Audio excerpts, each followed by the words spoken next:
ITV, certainly the best.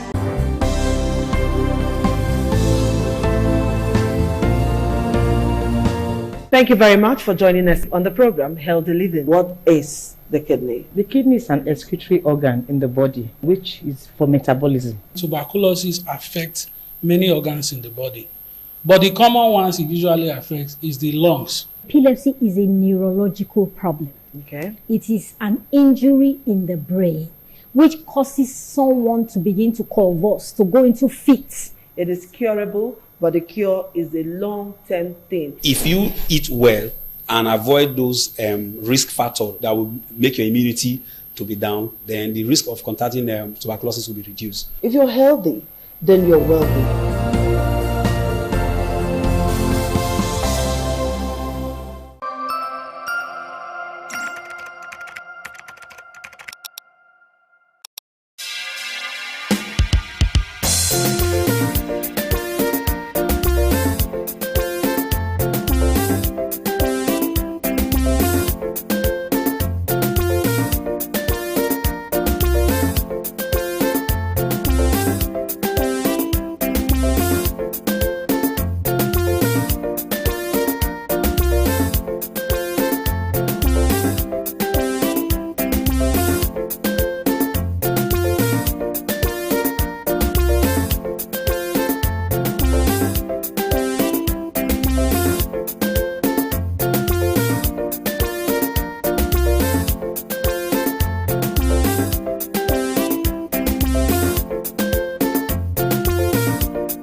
The man went out to bring in thugs to come and beat her. Yeah. In a situation like that, do you think women would have seen that and still want to speak?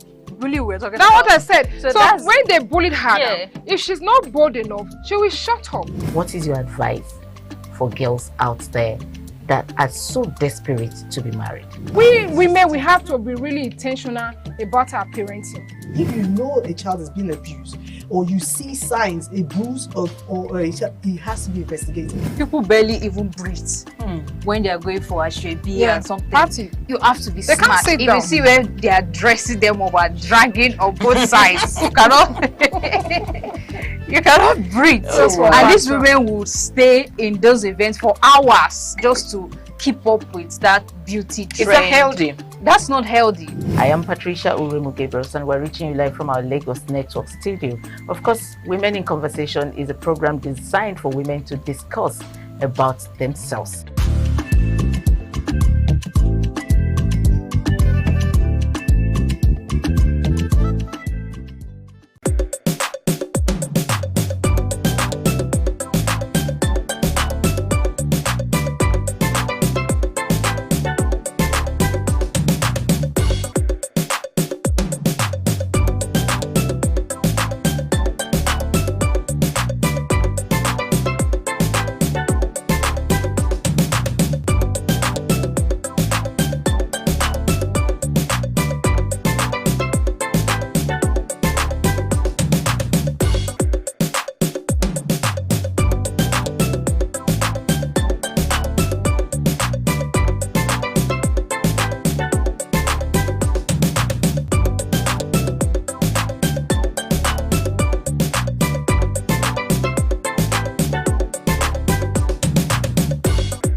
Hello, everyone. It's another year. You can call me Ade Baby if you like, but I am Adesuwa Osawagie. I decided to call myself Ade Baby this afternoon because every woman deserves to be a baby, pampered, loved, romanced, given everything a woman deserves, respect and every other thing. All right? That is what a woman wants, and that is what a woman should get from a man. Not bass, balls at every given time.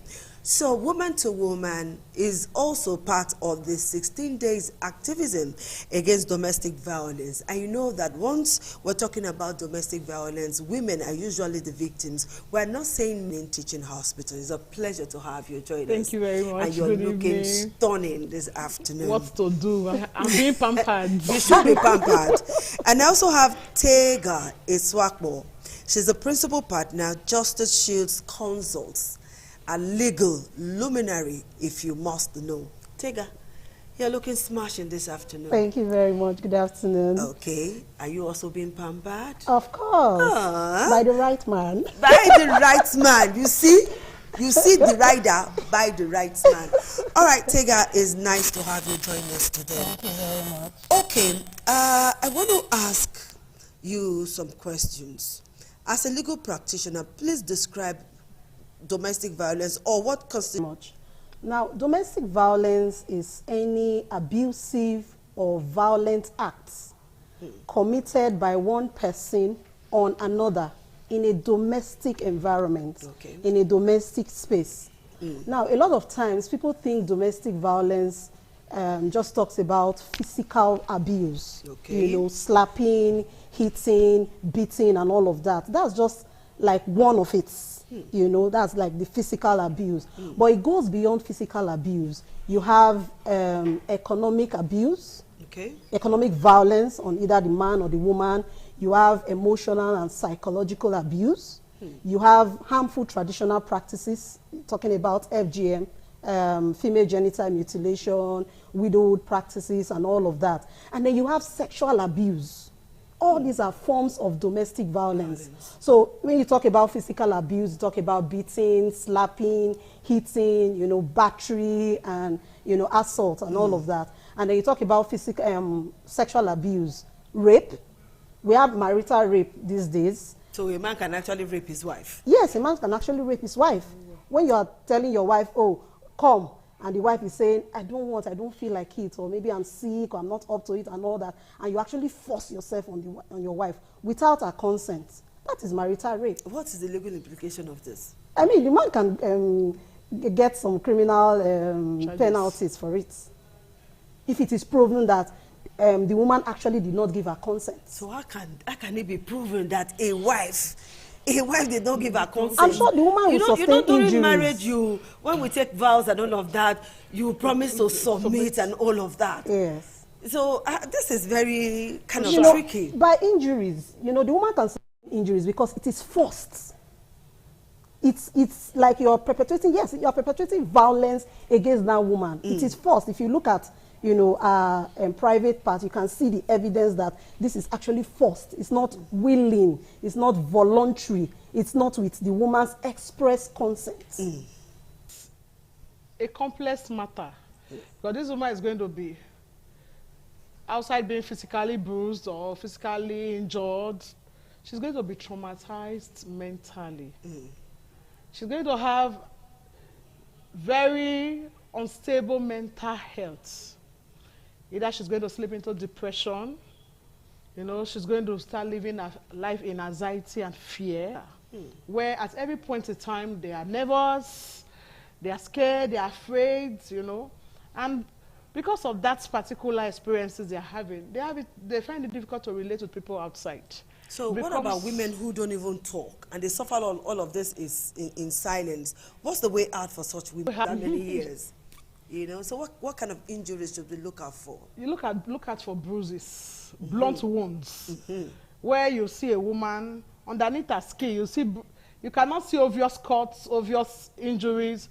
But it's called that she's looking puffy, looking skin is looking, there's something we call erythematosis, where there's blood underneath her skin. Why? Because the man had beaten her so much that she's bleeding underneath her skin. And then, you know, look out for those kind of injuries. Look out for injuries in her, at her back, you know, labs, where she usually will cover. Then her face and neck region, carry the fracture. And they just say, yeah, no, I just slept in the bathroom. And then look out for a black eye.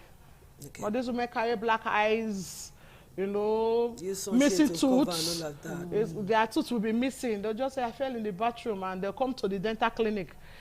Sir, I had an accident and my tooth and all of that. Meanwhile, it was better Meanwhile, battle. it was original beating. No, original war in the home. Barrister Tega, what steps should a victim of domestic violence take to ensure her safety and protection, putting into consideration the fact that they know they talk? So what steps should a victim take to ensure her safety, her protection? Okay, first, like I'm not. Or what does the law provide for such a woman? Okay, so first, the victim of domestic violence has to speak out and speak up. You know, and then make sure you tell your family members, maybe your pastor, although time ago, you know, your close friends. They might just know what to do, and then seek professional help. Because like we have said, one of the traumas that you can suffer is psychological trauma. You might not even know. Do you understand? And then you can stretch it further by reporting to the police. At every of our divisions, we have family units where you can go and report. You can walk into the police station. In the police station. Ask for family units. Family units. You can Women, go I there hope and you're report. listening. If you're a victim of domestic violence, enter a police station. The police is your friend. Ask for the family units. Yes. Okay. They are very well trained these days. The family units, you go there, you explain yourself, you make your statement, and then they will take it up. You can also approach any of the, you know, we have FIDA, International Federation of Women Lawyers. Okay. We do our services free of charge. Pro bono? Yes, free pro of bono. charge. You don't have to pay any money. Okay. We also have the Human Rights Committee in the NBA. Okay. You know, they also do pro bono services. In the Ministry of Justice, we have citizens' rights. Okay. So you can walk into the Ministry of Justice on the 3rd floor. So you have mentioned 4 now. Yes. Okay. You know, we also have the SAC Center. I think that is somewhere around Benin Motel Plaza, behind Benin Motel Plaza. Okay. SAC Center means Sexual Assault Center. Sexual Assault Center. Yes. Okay. Where you can go there, lay your claim. It's a one-stop shop for anything concerning domestic violence. So you have doctors there, you have counselors there, you have lawyers there, you know, just different decks. So you go from one desk to the other, and they do it pro bono. So a woman should not suffer in silence. No. Because you know that there are some families that will encourage the woman to stay, bear it. Your children are there. Yeah. You want another woman to come and knock your children's head. You know, they will sermonize. They will tell you, it is not in our family for you to divorce. Nobody has ever divorced in our family. All of that is the hair. That's the word, it's a taboo. All of that will be heaped on the woman back. We'll ask more questions, and then we'll wrap it up woman to woman. But be rest assured that there is help. There are places you can go to seek help. All right, let's not allow the 16 days of activism go in vain. If you are a victim, Biko, open your mouth and to assess a case. The fact that they have restrictions from their perpetrators. Okay. You see that their spouse that beats them up will block their access to assessing health care because they don't want them to expose them.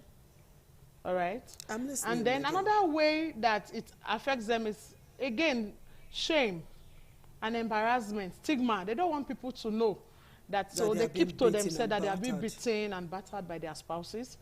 And then, you know, there are no special, in most health facilities, there are no special designated areas, just like she was saying about the legal units where they have areas that cater for domestic violence. We don't really have those areas in quotes for special place where people that have that concern go. In as much as we're looking at reproductive health, in medical field, we have what we call reproductive health. And domestic violence has to fall under, or intimate partner violence also falls under reproductive health violence and all of that. But then we don't have it like, oh, this unit is for domestic violated women. So do you sometimes suggest there's a that limitation. something like that should? I think so. I think, you know, special unit they should like have that. a special unit where women can come and they are confident enough. And then healthcare personnel should be trained. They should not be judgmental. Because another challenge is when you go to the hospital and you're like, when you eventually manages to open up and say, it's my husband that beat me, say, Unamas, not too much. That's true. You know, that woman automatically goes back into a shell and she's not ready to open up again. All right? That's so I very think sad. healthcare personnel should also be trained specially to handle domestically violated personalities. That's a huge one. We'll see how we can push that.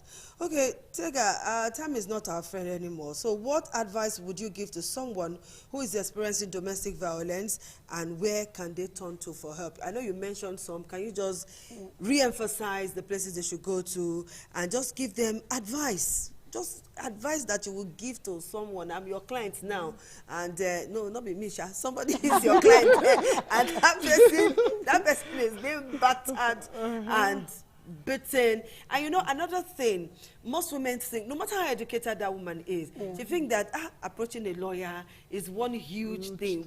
Lawyers are your friends. They are approachable. And then they think about the finance. And then they think about so many things. And you know, all of that and all of that and all of that. So what advice would you give to anyone, somebody, a beautiful, good woman out there who is experiencing domestic violence, and where can they turn to for help? Okay, so just to add to what I said earlier about speaking up, speak out, seek professional help and all that, I also think, I always advocate that the victims should leave that environment. Because if you die, you will just lose out. Exactly. Living an environment is quite difficult. Where would that victim go to? It is. Okay, we have a lot of NGOs that provide shelter for domestic violence victims. Okay. We have shelters all over. One is, I think even the Women Affairs, they have shelter now. Okay. We have Pathfinders Justice Initiative. Okay, I know about that. Yes. So we have shelters. If you approach FIDA, we can refer you to the shelter. Do you understand? So it's just a matter of identifying the NGOs, you know, that deal with cases like this, and then they'll be able to refer you if they do not have a shelter. Okay. Yeah, so there is hope for victims. Yes, there is. There is. But it's also left for the victims to be resolute, to be able to pursue their abusers. Because we have had a lot of cases where we take up this kind of issue, and at the end of the day, the woman or the man will just come and say, please, I beg, and then we don't say it go be like this. Family, they, I mean, a case in issue is this woman that the husband cut off, shot her hand, and the hand was eventually amputated. Yes, we took up that matter. NGOs all over took up that matter. At a point, she came and she went to court and wrote an affidavit saying she's withdrawing the matter. She doesn't want to prosecute the husband again, and he's a devil work. So you begin to ask yourself, what if she has died in the process? Do you understand? So you know how can they deal with family pressure?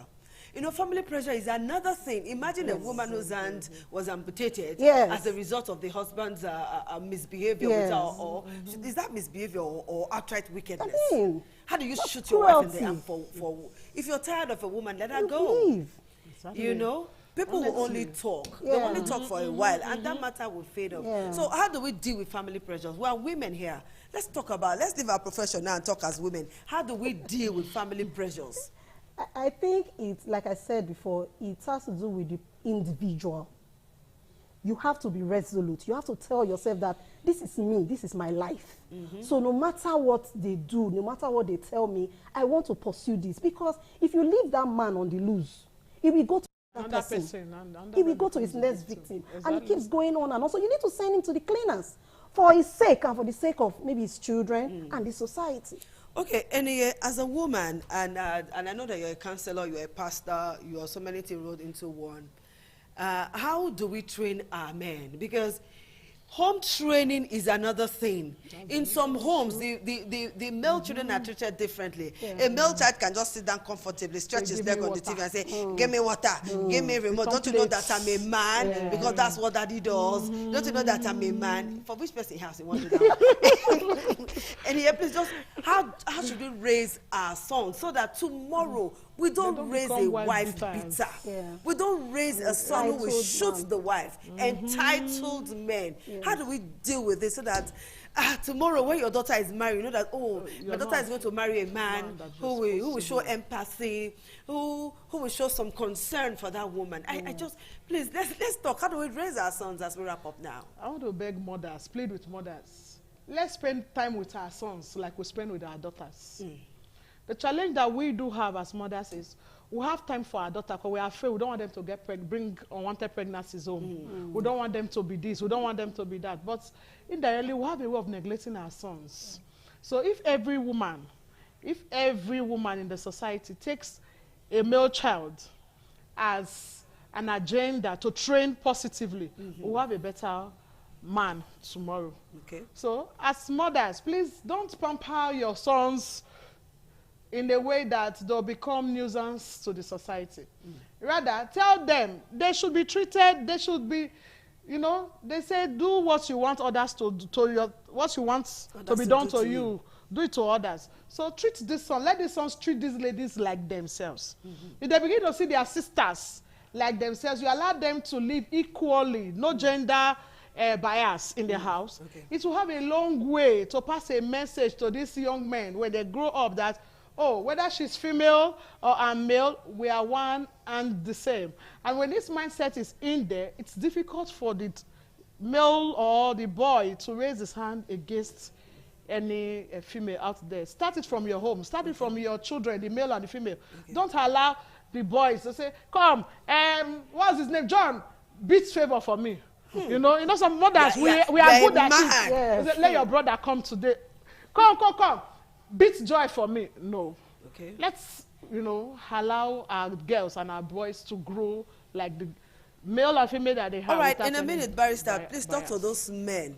Let them understand that their sons are watching. The ones who have this entitlement, I am the man, okay, that kind of a thing, I'm in their house. Forgetting that their sons are watching. Please talk to them in a minute so that we leave.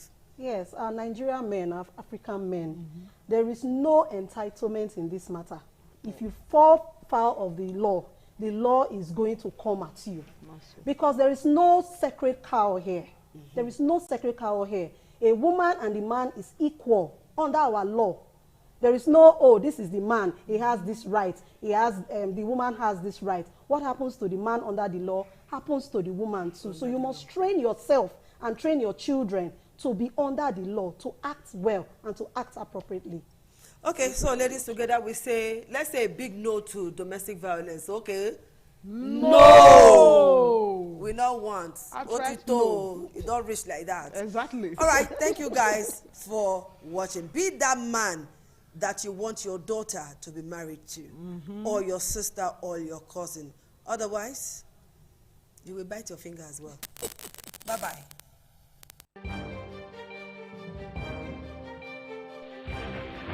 This is ITV.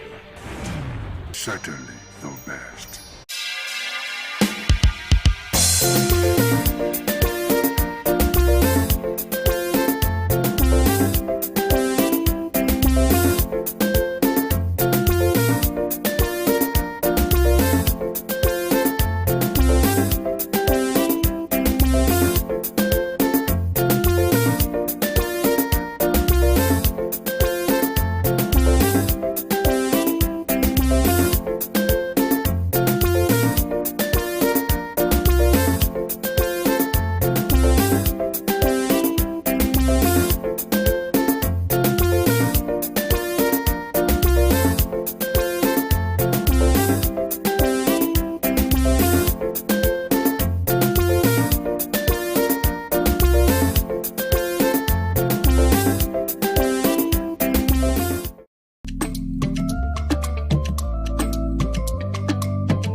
The man went out to bring in thugs to come and beat her. Yeah. In a situation like that, Do you think women would have seen that and still want to speak?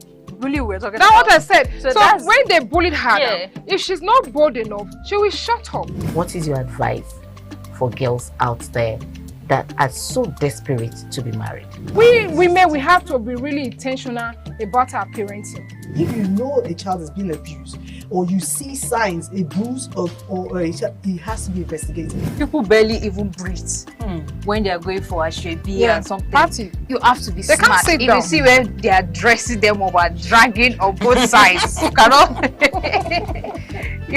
breathe. And these women would stay in those events for hours just to keep up with that beauty trend. Is that healthy? That's not healthy. I am Patricia Uremu Gabriels, and we're reaching you live from our Lagos Network studio. Of course, Women in Conversation is a program designed for women to discuss about themselves.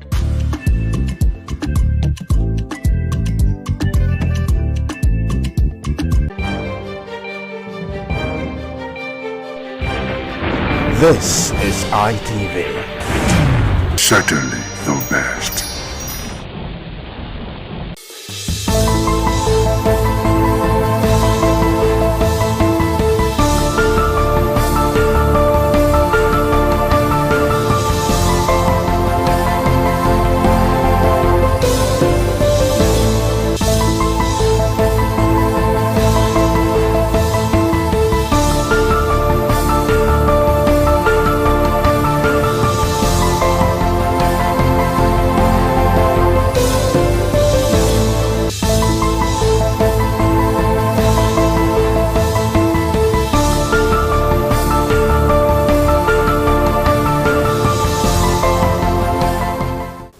It's Law and You, the program that brings legal issues to the people and the people to the law. Today, we shine the spotlight on accountability in governance, a cornerstone of democracy that ensures those entrusted with power do not abuse it or abandon their duties. But what happens when public officials fail to perform? Are citizens helpless observers, or does the law empower them to demand change and seek redress? From petitions and, of course, public interest litigations to recall processes and legal sanctions, this edition explores the legal remedies available to citizens when elected or appointed officials fail in their duties. We will be speaking with legal minds and, of course, rights advocates on what the Constitution says and what the court can do and what you, as a citizen, must know. And don't forget, you stay with us on Law and You as it unfolds the power of the law in the hands of the people. My name is Philip Omo-Gyupo. We'll be looking at accountability in governance and, of course, legal remedies, that the citizens can explore. We will also have the opportunity to have the presence of a custodian of the law in the person of Emmanuel Obakpolo. Big thanks for always having time to be part of the show. Good afternoon, Philip. Good afternoon, Nigerians.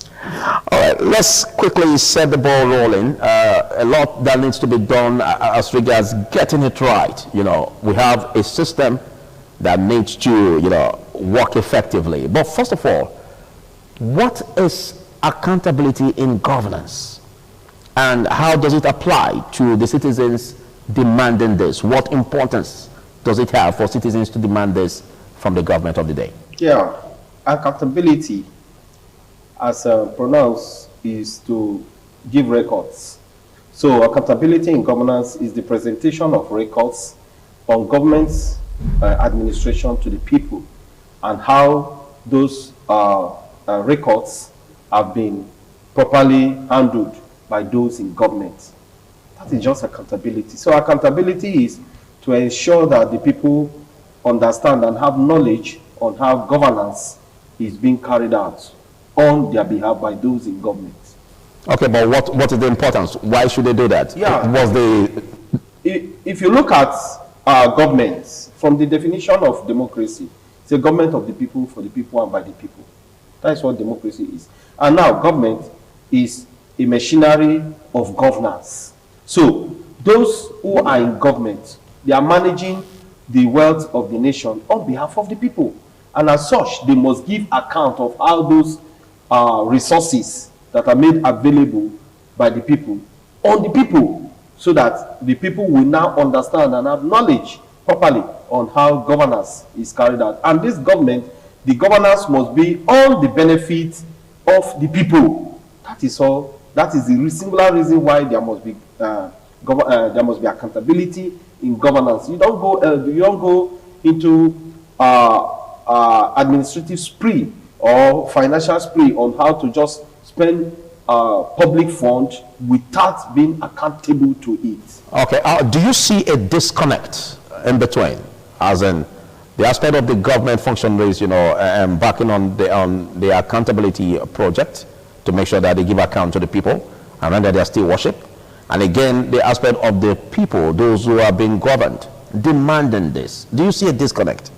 Yes, I say a disconnect because if you look at the provisions of the Constitution, the extant Constitution of the Federal Republic of Nigeria, which upholds and observe and also demand practice of the separation of power, which is spelled out of and enshrined in section 4, 5, and 6, is all about accountability. And also, if you look at section 85, subsection 1 of the extant Constitution, we provide for the office of the Auditor General of the Federation.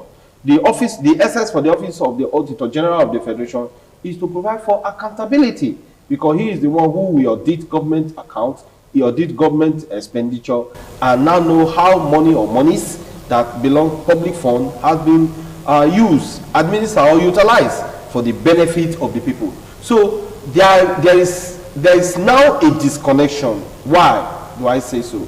Because even the legislative arm, who ought to carry out oversight function in ensuring that the executive, which is vested with the power to perform executive function, and also the runnings of government on behalf of the people, are doing that as spelled out by the law. Unfortunately, we have a legislature, particularly in this Fourth Republic, that is so lackadaisical and a rubber stamp. So wherein instead of them to carry out their function, they are busy carrying out the lullaby of on your mandate we shall stand. That is not the reason why they are elected. That is not why a legislative function. The legislative function is to ensure that accounts and accountability as rendered by the executive are done on behalf of the people, even to them, properly, so that the people can now be beneficiaries of government expenditures and the runnings of government. Okay, when you say the legislative arm seems to be failing in that, let's draw a dichotomy, because I understand separations of power, by Montesquieu has brought a situation where the legislative arm, make laws, and of course while the executive implement these laws, and then the judiciary, interpret and settle disputes, between all of this. Are you saying generally that the legislative arm under the system we operate in Nigeria is faulty to a point where any elected official seems to be tilting towards executive?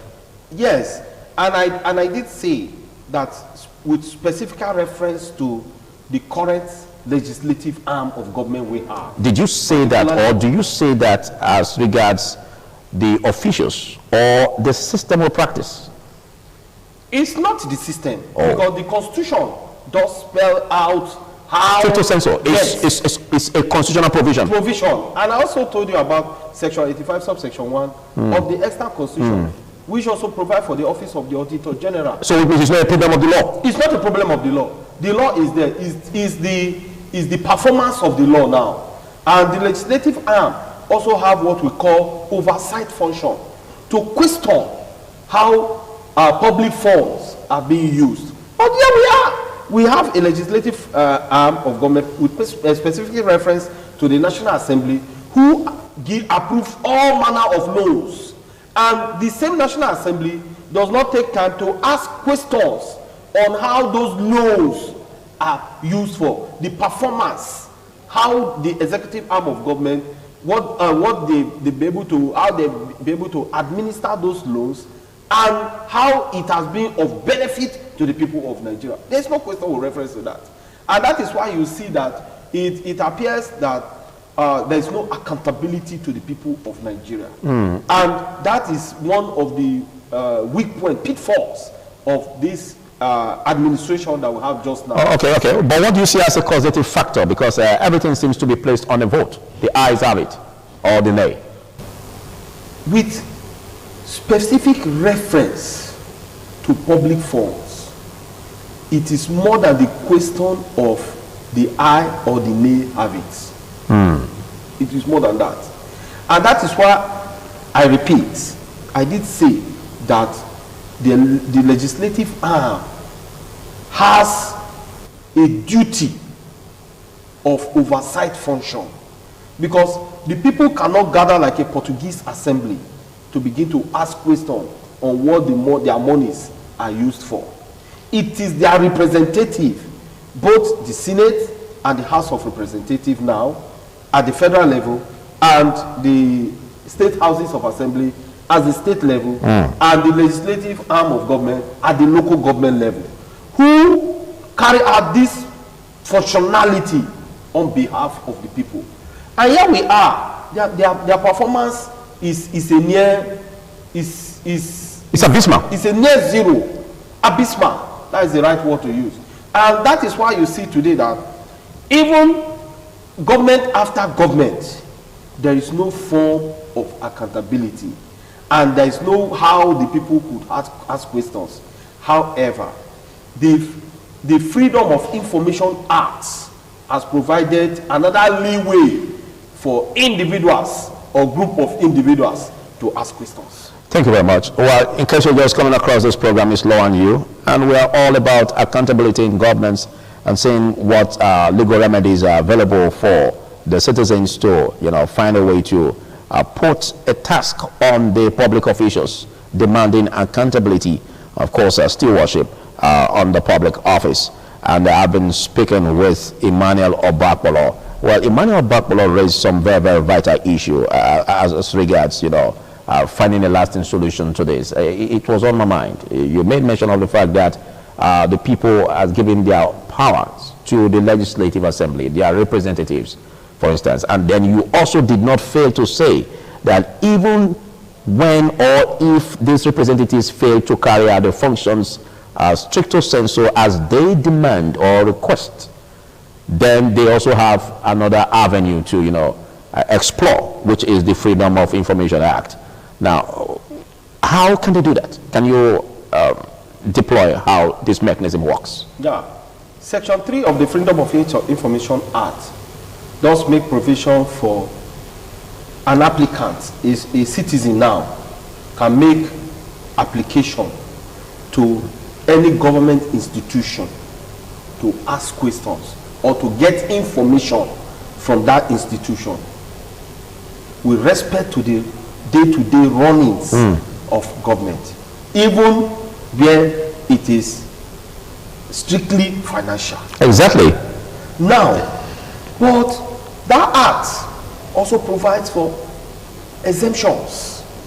The act provides for exemptions where a citizen may not have the right, or an applicant, stricto sensu, may not have the right to ask for information. And note, what are those? What is these exemptions? Exemptions are provided for in section 11, 12, 13, 14, 15, 16, 17, and 19 of the Freedom of Information Act. Section 12 specifically provides for defense, that you cannot come and make inquiry or get information with respect to defense. And I think that is commonsensical. That is understood. But where it has to do with accountability on how government is being run, with special reference or specific reference to public fund, that information must be made available to that citizen. And where the act again goes further to say where that is refused, that applicant or that citizen has a remedy. Where section 25, he cannot make an application to court for court to grant order to get that information. We'll get there, gradually we'll get there. But let's explore what you just said. You have a way of troubling my mind. And of course, I don't know if you're also doing same ripples to the minds of the viewers. You know, a situation where we look at it where an electoral act is specifically, you know, establishes the provisions as regards any concept or how a thing should be done, you know, in terms of accountability. And then there's still another way in which such a person or citizen cannot, you know, explore, you know, in details or directly or, you know, totally from that same, you know, function. It seems to my mind that it's an attempt to kill an initiative ahead of the purpose. I don't know how you explain that. Well, the law has a golden eye, and the law sees the past, the present, and the future. That is the position of the law. And I think that is the singular reason why the law makes provision for exemptions. Because... But when you say the law, men work on the laws. Yes. Before it becomes a law or before they become laws, they were once bills. And so men work on it. So what is the guarantee that the men that work on this do not deliberately work on this in order to, you know, protect their patrimony, their personal aggrandizement that may, you know, they may want to seek from the common good that law or that bill, you know, is seeking for in the law. I don't know if you get me. Yes, you may not, that may not be, that cannot be removed from that fact. Because we've had this with the Electoral Act. It could be to protect. Where the Electoral Act, some part, anyways, I'm not to speak on it, you know, seems to protect those who are even the political actors. Yes, when you make reference to electoral acts, you discover that in electoral matters, they are so unique and special to the extent that even the interpretation of the laws in marrying the functionality of the electoral officers and their performance in an election gives a wide protection. What do I mean by that? There are the courts in even interpreting the law with respect to electoral acts may not consider the actors of their functionalities, of their performance, but may consider what is known as public interest or public safety. That again, to some of us, we may question that what do we mean by public safety, where there is an infringement on the rights of the voter or the electorate. Where the right of the voter or the electorate is infringed upon, is violated, do you not say that whatever interpretation you give is for public safety? That is another question begging for answer. That even the courts have not been able to give answer to. But however, we've witnessed a lot of abracadabra, legal abracadabra, but with special reference or specific reference, to my mind, to the last 2023 general elections. We've seen it. Before now, we've seen that the court visit the law strictly on electoral matters. But just now, we've seen how there is protection with respect to that. But again, let's look at the subject matter. I did say that the Freedom of Information Act provides for exemptions. And those exemptions are specified in sections 11 to section 19, with the removal of section 18 of the Freedom of Information Act. And that you can go to court as a remedy, section 25. Now, you can see that even that law, the Freedom of Information Act rather, also has given the court responsibility to make order with reference to information as applied by an applicant or a citizen of the Federal Republic of Nigeria. So, is still within the wisdom of the court to so grant or to refuse. Again, we may have the challenge of interpretation in the nearest future. Thank you very much. But you just raised an issue that needs to be explained in total, because there's this aspect of, getting allocations that the federal government has given to each state, for instance, in their monthly revenues, of course, monthly allocations from the federal government to the states. We've always seen it where it is not properly broken down. We can hardly, have, reports on the monthly, allocations that each state gets from the federal government. All we can get from the Federal Accounts Allocation Committee most times are usually the total amount, that is being disbursed from the federal government to the states, but not the specific amount that each state gets month in, month out from the federal government. And that what you have to get it from the Accountant General of the state to have a well-explained copy or copies of how the state gets month in, month out allocations from the federal government. Should it be so? Yes, it ought not to be so, because we have seen that with specific reference to the way the executive carry out the day-to-day runnings of administration in this country, it has shown that there is no transparency.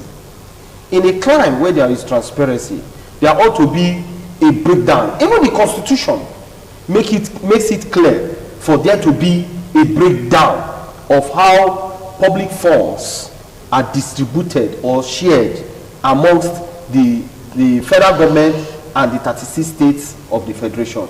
But here we are, some executive maneuverings are being carried out so that the people of Nigeria will not know that. And now, if the people of Nigeria do not have access to that information, what about their representative at the legislative angle of it? Or do they have access? Government? Do they have access?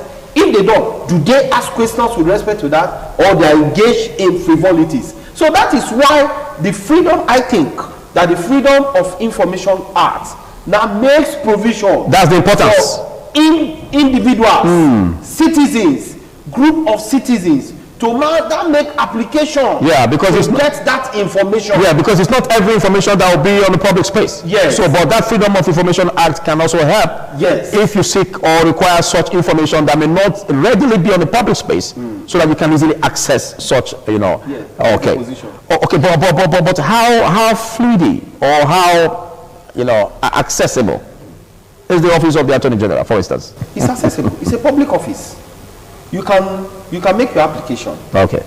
And the Freedom of Information Act also saw the possibility of the institution wherein that application is made to refuses to grant that application or request as made.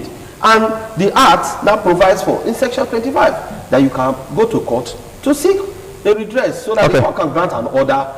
And once the court grants an order, you bring that order to them so that they can furnish you with whatever information as specified in your application. All right, this is quite a sensitive topic, and we will not be able to exhaust it in one episode. But in the next episode, we're going to be looking more into, the sanctions, or how the citizens can be able to, access, remedies, these legal remedies, in tackling or finding way where the provisions of the law can, make sanctions on non-performing public officials that are found wanting in terms of not being able to, satisfy the public or the citizens in respect of giving account of their still worship. And that will be done basically, next week. But before we round off on this, let's look at the aspect of the legislative arm, for instance, that you raised. This is an important arm of government that helps to oversee, deploy, that helps to, look into oversight functions, of the executive. Now, how can we strengthen this body in order to be able to, help in accountability of the executive? The law is clear with reference to legislative oversight, and that the legislature, their function as provided for by the Constitution is not just to make laws. Like we have agreed, they also have oversight functions to perform. Yes. And when they refuse, but they are lagging in that aspect. Like what you said, they are lagging in that aspect. Yes. So how do we strengthen that arm? But first of all, what could be the causative factor, and how can we strengthen that arm for it to be found, living up to expectation? With the kind of legislative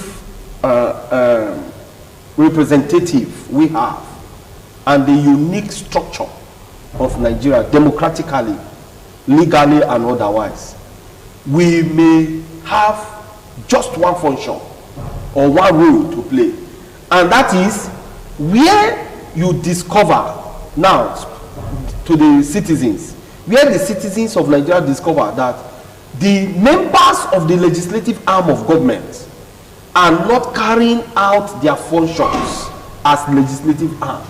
In the next election, don't vote for them. Okay, you are talking about, before that, we could also, explore the aspect of the recall process. And of course, sanctions that may also be given on that.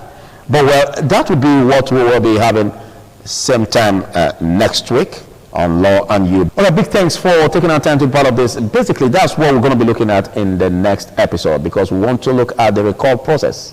How is it done? And of course, sanctions that will be given on non-performing public officials. How would that be carried out?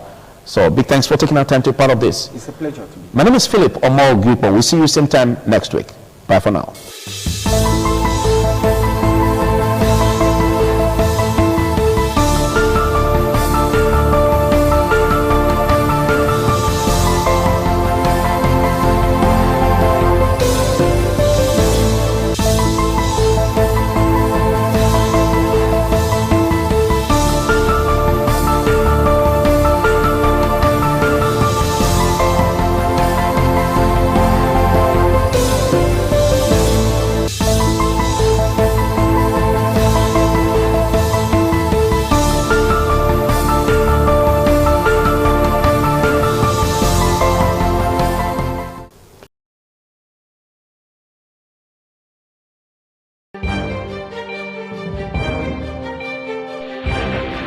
This is ITV.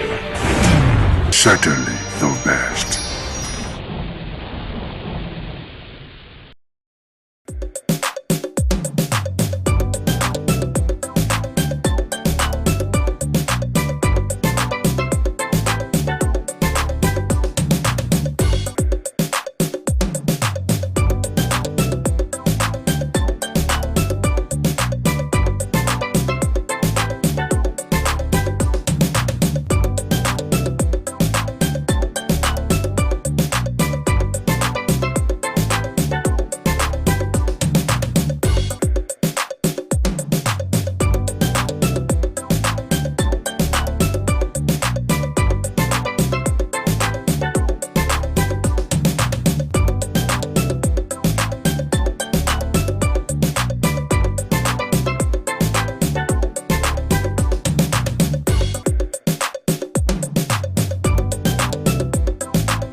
ITV, certainly the best.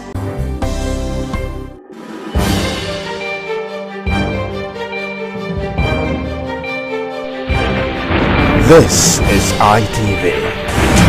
Certainly the best.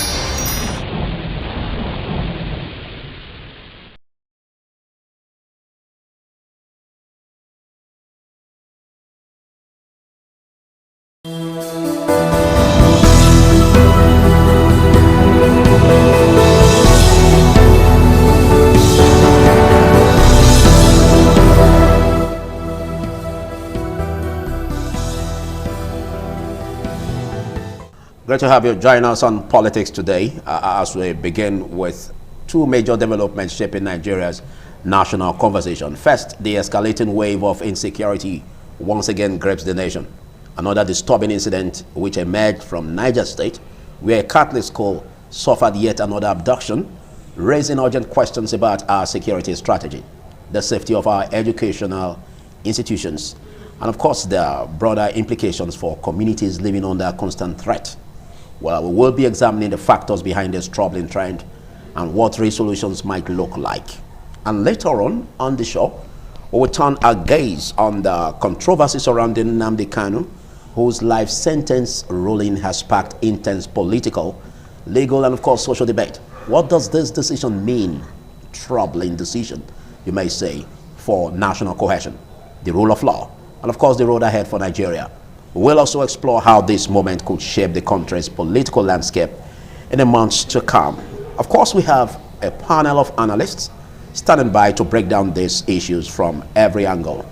And stay with me, my name is Philip Omogyupo, never will I forget that. And don't forget that as we progress on the show, listeners on independent radio and of course viewers on independent television will be allowed to join. Via the course, you will be pouring in others for free. And of course, I will be urging you to be civil in your presentation. And of course, quickly hitting the ground, running on what we have today, starting with my guests in the studio. At my extreme left, I have a professor from Novena University, Professor Tony Joweri. Big thanks for coming. It's a pleasure to be here. Thank you. And next, just at the extreme, is a politician, and he is Honorable Etiosa Igebo. Thanks for being here. Good morning. Good morning, viewers. Thank you. And of course, I have a reverend with me, also a legal practitioner, Barrister Greg Iyayi. Big thanks for taking time to be here. Good morning, Philip, and good morning, viewers and listeners on radio. Well, we'll be extending the discussion to virtually to a global analyst joining us via Zoom from the United Kingdom, and it is Chief Daniel Akwemokan Matthews. Good morning. Good morning. How are you, my brother? And to my esteemed awesome, amazing, and the professor, I greet you. Good morning. Thank you, Chief. Also joining us via Zoom, as you can see, from the FCT Abuja, is another fine legal practitioner, Damisa Itote. Good morning, Damisa. Good morning, Mr. Philip. Good morning, panelists. Second morning to you, Nigerians, and of course the listeners on radio. Okay. Good morning. Thank you. Big thanks. All right. So let's quickly assess and unpack these issues. You know, I'm starting with you, Honorable Etiosa Igebo. We've been having troubling issues, and of course, we've seen recurring decima from one administration to another. Well, we have the 2027 big election here, and looking at what we have in our hands, which started with the schoolgirls at Kebbi, and of course, just 4 days later, we heard about that out Niger State with St. Mary's Catholic School. Now, troubling issues as this. Some say it could be politically motivated. And others say, well, we seem not to have a wherewithal at government level to tackle this issue of insecurity. I don't know if you see it as politically motivated or lack of political will on the part of the president. Well, I think it's politically motivated. And before I dabble more into that, I think I want to remind our people that I wouldn't necessarily think it is a lack of goodwill or willingness from the government, because there are actually military personnel involved, and in most cases we lose some of them in the point of contact. So this is about a nation, people putting in the effort to be at the battlefront, in some cases losing personnel who has loved ones. And I don't think we should trivialize it to say that government would, you know what I mean, ignore that sacrifice. Or lacks political will to do the needful. So I think it's political, because this whole adoption reminds us very vividly of the Chibok girls. Whenever there's an election coming, or maybe they feel that there's a particular president they don't like, elements within the space politically, I'm a politician too, I believe very strongly that they start using certain militia that they keep somewhere to attack soft targets, all in the name of to discredit the government. You know, that is the closest I would think of if I have to be very sincere with my conversation. However, that doesn't mean that there are no challenges logistically or tactically on the part of the military. Because remember, before this whole incident came up again now, that has become a talking point across the nation and all over the world, even when President Trump is mentioning a country of particular concern because Christians have been killed in any way or form. There are periods and times before now when the country enjoyed some level of security. Like for instance, I spoke to people in Sabah, Kaduna, who lived there, who used to suffer insecurity. And in the last year and a half, into the 2 years since the president have come on board, they can literally go everywhere in Kaduna, while all of a sudden, this whole thing has started again. So I think Nigerians should really wake up and make a choice to whether they are going to defend their country against those fifth columnists in this country who feels they're involved in politics, or they're in the military system, or they're in our intelligence system, or whichever ways that maybe they've got enough money that they've siphoned from systems even before the subsidy was removed, and they can use that to distort what is right and what is wrong, to constantly get us to smack our heads together and not even know who are the true indigenous of this land, who is fighting for this peace to return, or those who are failing it. So I think it's about time we should take a step back and really reflect deeply and support the government of this country in order to get real intelligence. And because these people, we know, from fact, I've spoken to people in high places, they do know where they are and who they are about. Exactly where I was going. And then I think our people should reclaim their country back. All right. Support the government and get rid of these people. All right, thank you. Now, we're about looking at issues surrounding how to close the gaps. Obviously, we know that Nigeria has been a hotbed for insecurity, and of course, how to tackle this headlong has been an issue that we've been dealing with for decades now. I don't know your thoughts on this, Professor Tony Jawari. Well, I think to solve a problem, you have to look at the genesis, the background of the problem. When you talk about insecurity in Nigeria, we don't have to politicize it. The whole thing really started from Buhari's regime. We have to the late Buhari's regime. We have to be honest with ourselves. We remember when he said if he doesn't win that election, in that year, that blood will flow like Babu. And in the process, for God's sake, he invited these militias, these fighters from neighboring countries, okay? And they were stationed in different parts of the country, just in case he did not win that election.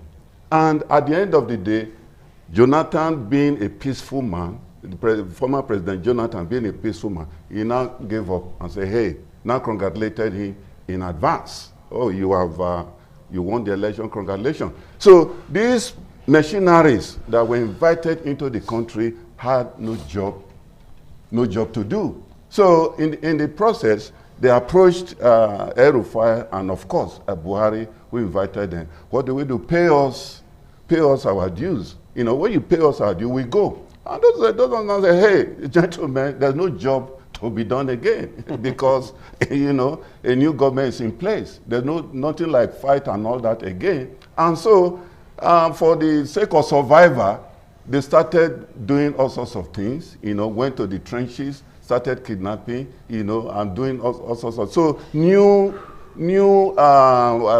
groups started emerging in the process because they now discovered that there's money in the business, and the president at that time could not do much because he knows that he is the root cause of the whole thing, and that is why you see the moment they are even arrested, within a short time they are let go, and so the thing continues. And when these other groups discover that, oh, there's money in this business, more groups started emerging. And what happened? Then this sentiment of Niger Delta thing, amnesty program. But I said, okay, in view of all what do we do? The same people who were beneficiaries now suggested, oh, let's also give them amnesty. Are you getting it? Yeah. Let's also give them, they now give the amnesty. They were treated as the beautiful bride. Give them uniform, fed them, put them in good hotels and all that and all that. Then the interesting thing, let me shock you, they now integrated them into Nigerian army.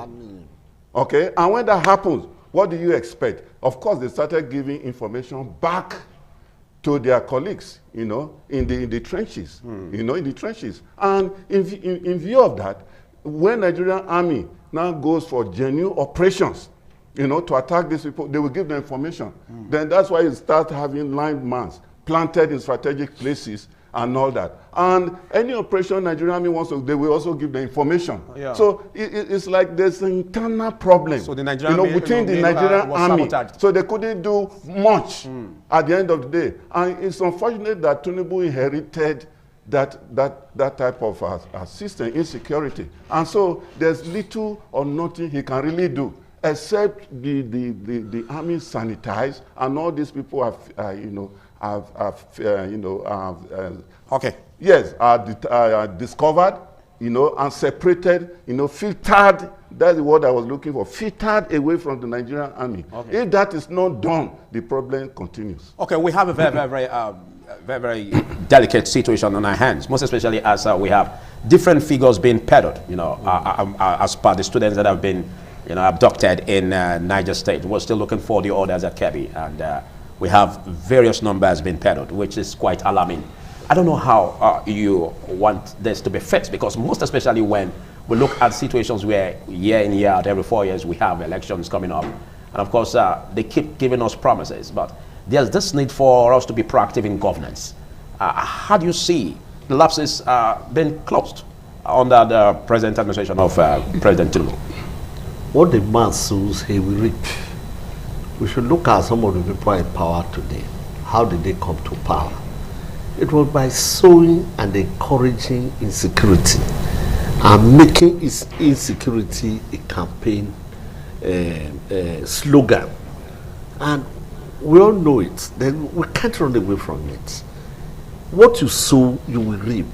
What we might be reaping today is what was sown, and the people who sowed it, we know them.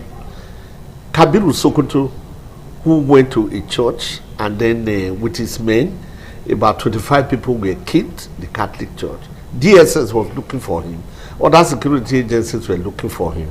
Eventually, they tracked him to the guest house of a governor in the administration at that time.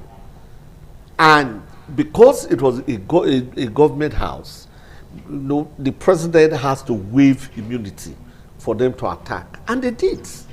And they found him there. He was sitting on the table of a very sumptuous breakfast. Yes. A very sumptuous breakfast. And he was arrested. That government official is a top government official in this present administration. That will tell you the root of the insecurity. It was meant to spy Jonathan, to discredit him, and then to oust him from power.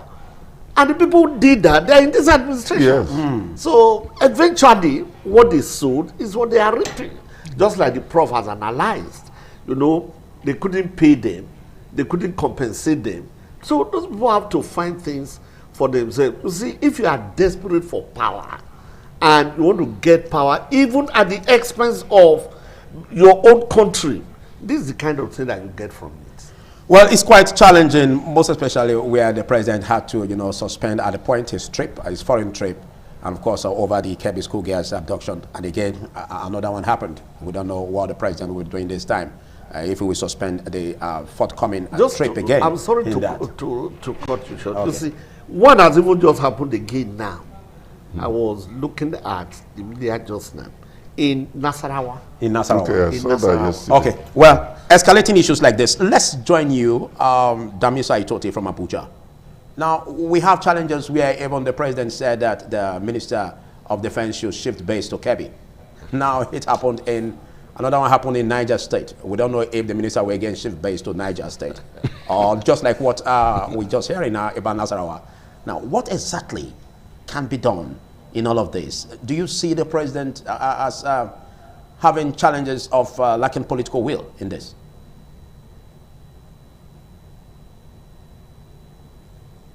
Damisa Itote, can you hear me, please? I asked, what are your thoughts about how to tackle this issue headlong? Because the president did say that the Minister of Defense should shift base to Kebbi, but another one happened at Niger, and of course we're just hearing reports at Nasarawa. What do you see as ways in which this dreaded monster of insecurity can be tackled headlong? Okay, well, thank you for having me once again. For me, I sincerely express my sympathies, over this kidnap and the endless bloodbath across the country, particularly in the northern part of Nigeria. I sincerely pray and hope that the little girls who are, schooling, who are receiving formal education, be brought back to their family, be reunited with their family, alongside everyone that has been, taken into captivity by this dreaded monster. It's painful, and I feel for the families and, of course, the little ones that are currently away from the classrooms where they ought to be if we were in a sane, society. Mr. Philip, back to your question.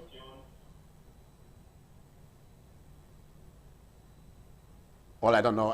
Well, we still apologize for the break in transmission. Separation by technical hitch. Well, I believe as we're able to restore that, we'll be getting back to Damisa Itote. Damisa Itote, are you there?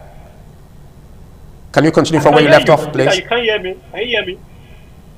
Yes, I can hear you. Go ahead, please. Where I stopped, but I was okay. I said I was empathizing with the little, children, pupils, and other people who were, of course, taken into captivity. And for me, we've traced the issue. Your very robust panelists have, traced the issues. The question is that what is the way forward? One thing I really want to dwell on is that we are over-concentrating our effort on 2027 that we are not even yet guaranteed of. Certainly. We seem to be playing politics other than governance. See defection of sitting governors, defection here and here, all get towards 2027. While re-governance has taken the back seat. I think that is the problem, basically. If we are sincere in tackling this situation, this insecurity situation, we should come up and examine or interrogate basic issues. What are those issues? One, personnel training. Well-equipped personnel training. Re-establishment of a broader curriculum in our security institutions, where modernized way of confronting wars, quote and unquote, war, asymmetric wars that are currently going on, that should be tackled. But we discover that we are not doing that. Monies are voted for security, but you see schools being built in the villages of service chiefs, houses being built by service chiefs, military service chiefs, conference halls springing up across the nation. Is that the commandate of our military personnel or of the military to be building primary schools, and building conference centers and everything with money that were earmarked for security or for security purposes? Basically, these are the issues we should be interrogating. That we should be interrogating the professionalism of our military. Then the homeland security, the disjointed nature. So the homeland security, the architectural security of our internal, the internal security within the country is heavily disjointed.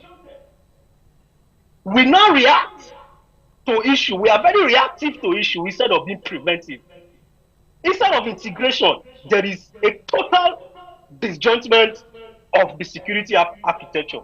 So these are the issues. The DSS report directly to the president.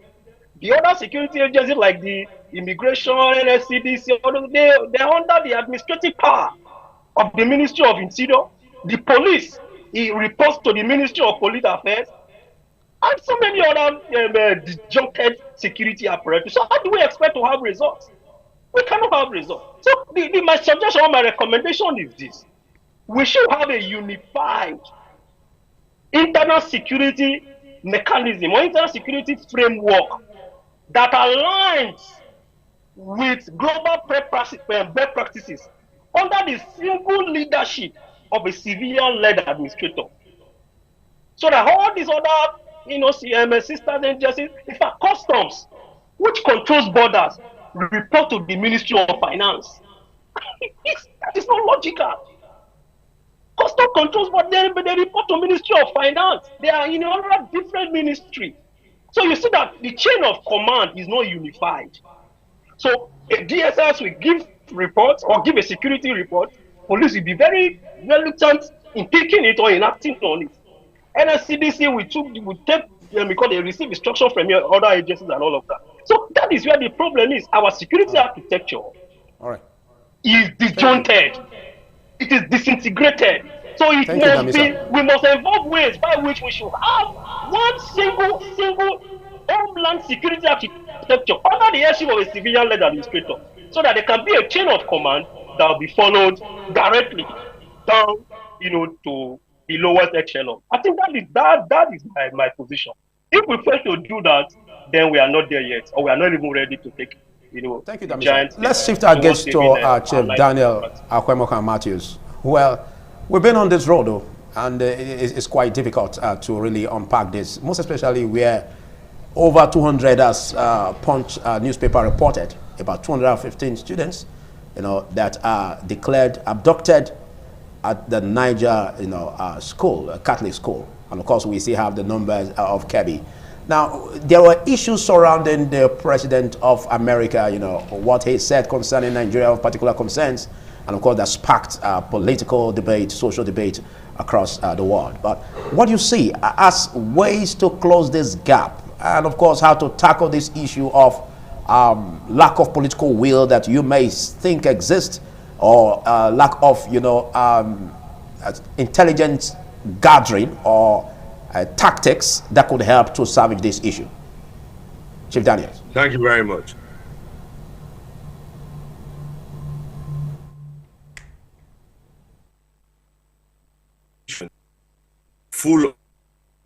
A nation full of religious and tribal bigots. And to be honest, it's also full of political cowardice with handicapped military that is not really interested in the defense of the people, but rather than road checks, collecting coins from motorists. And it's obvious now that no one can say that we don't have a genocide going on in Nigeria.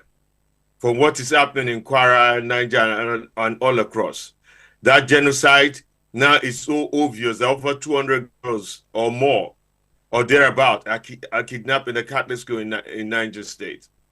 So for me, until we come to grip that this so-called Nigeria needs to be re-examined and reimagined, then people like El Rufai, who we know is a terrorist sponsorer, and also with the late evil Buhari, who we know is the father of the bloodshed going on in Nigeria, and confronts them, then we will never be able to address the issue, no matter what strategic purpose we have.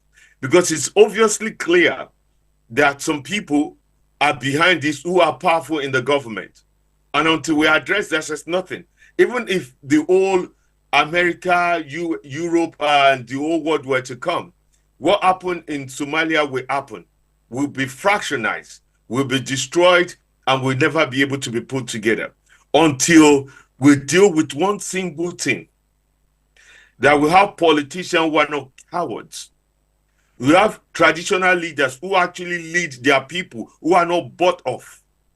We have local people who valued other people's life just as much as theirs, who start speaking up and start defending one another. So what the fine gentleman in Abuja just illustrated is a strategic thinking of somebody with critical mind. But majority of our politicians are just political opportunists. They are not interested in governing. They're only interested in the next election. They're already spending money for the next election rather than governing to prove themselves of capability to be re-elected. So until we address that and start focusing on that, calling out those political opportunists, low IQ politicians, all our problem can be politically solved. Our problem is not a military problem. It's not a religious problem. It's not even a tribal problem. It's a political problem, a political will. And I call the president, indirectly the president. I believe in him. I'm going to support him. I'm campaigning already for him for 2027. But if the president is not a coward, if he's a man of integrity and value, who value life above politics, who value a little child, regardless the religion that has been kidnapped, he needs to show his braveness in this matter.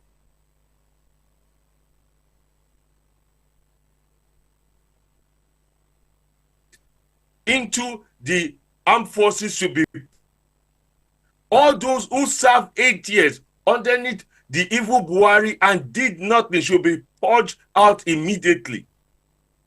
Those are just basic two things they can start with, and immediately give the military a full total backing to go after anybody, in not just the terrorists, but anybody aiding, supporting, sponsoring the terrorists and alienate them. That is an easy demand or request of somebody who's not a coward. I remember when an Hausa lady said before the election, spoke to the president and asked the president, what do you have for us in the north? The president said nothing, because if I do, they will kill me. I do not want the coward as a president. In Nigeria, there's nobody above the president. The president to show his bravery, his audacity to be president, the audacity to say, Milokon, it's my turn. And in his turn, he needs to turn this around and jettison the evil of Buhari, jettison the evil of El Rufai. We have to be a nation that is not a nation of religious bigotry, political cowardice, and handicap military for us to really address this issue. And it's only through politics, not military intervention, not foreign intervention, not any foreign aid will do that. It's only through politics. And politics, not a politics of cowardness, we can fix this. And I believe we have some good politicians who are more capable and credible to do this. One of them is the president, but he needs to rise to the occasion. One of them is the president that needs to rise to the occasion, and rise he must, because the nation demands that he does this and fix this problem, and don't live as a coward, because this will ruin his legacy forever. No matter economic policy, no matter development policy that he may have achieved to date, this insecurity that he failed or cowardly not addressing fully. Thank you, Chief Daniel. Thank you, Chief Daniel. I know you are quite agitated, but we will come back to you.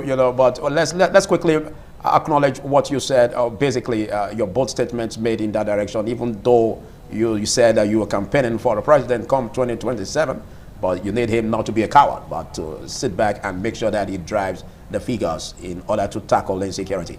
But where our panelists made just some solutions that could be seen as long-term. But again, there's an immediate need to get these children out of being abducted. We have hundreds of them now, as reports have it.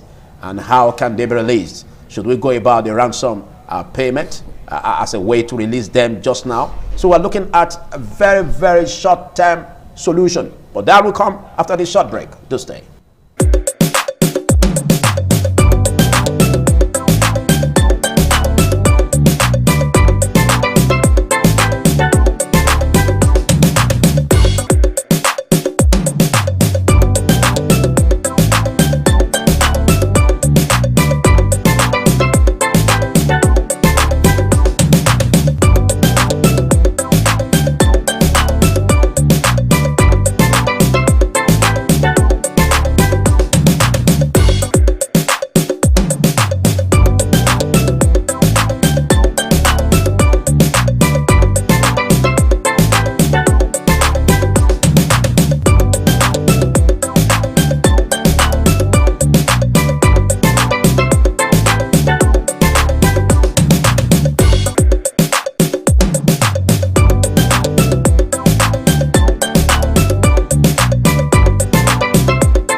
Well, just as we are having issues surrounding insecurity that's quite escalating, again, we're also having issues surrounding, you know, the life sentencing given to Nnamdi Kanu, and of course, what spills this could be having, you know, politically, and of course, security-wise. We have the IPOB, and of course, the sit-at-home order, and of course, all that happens to deal with, you know, regional issues.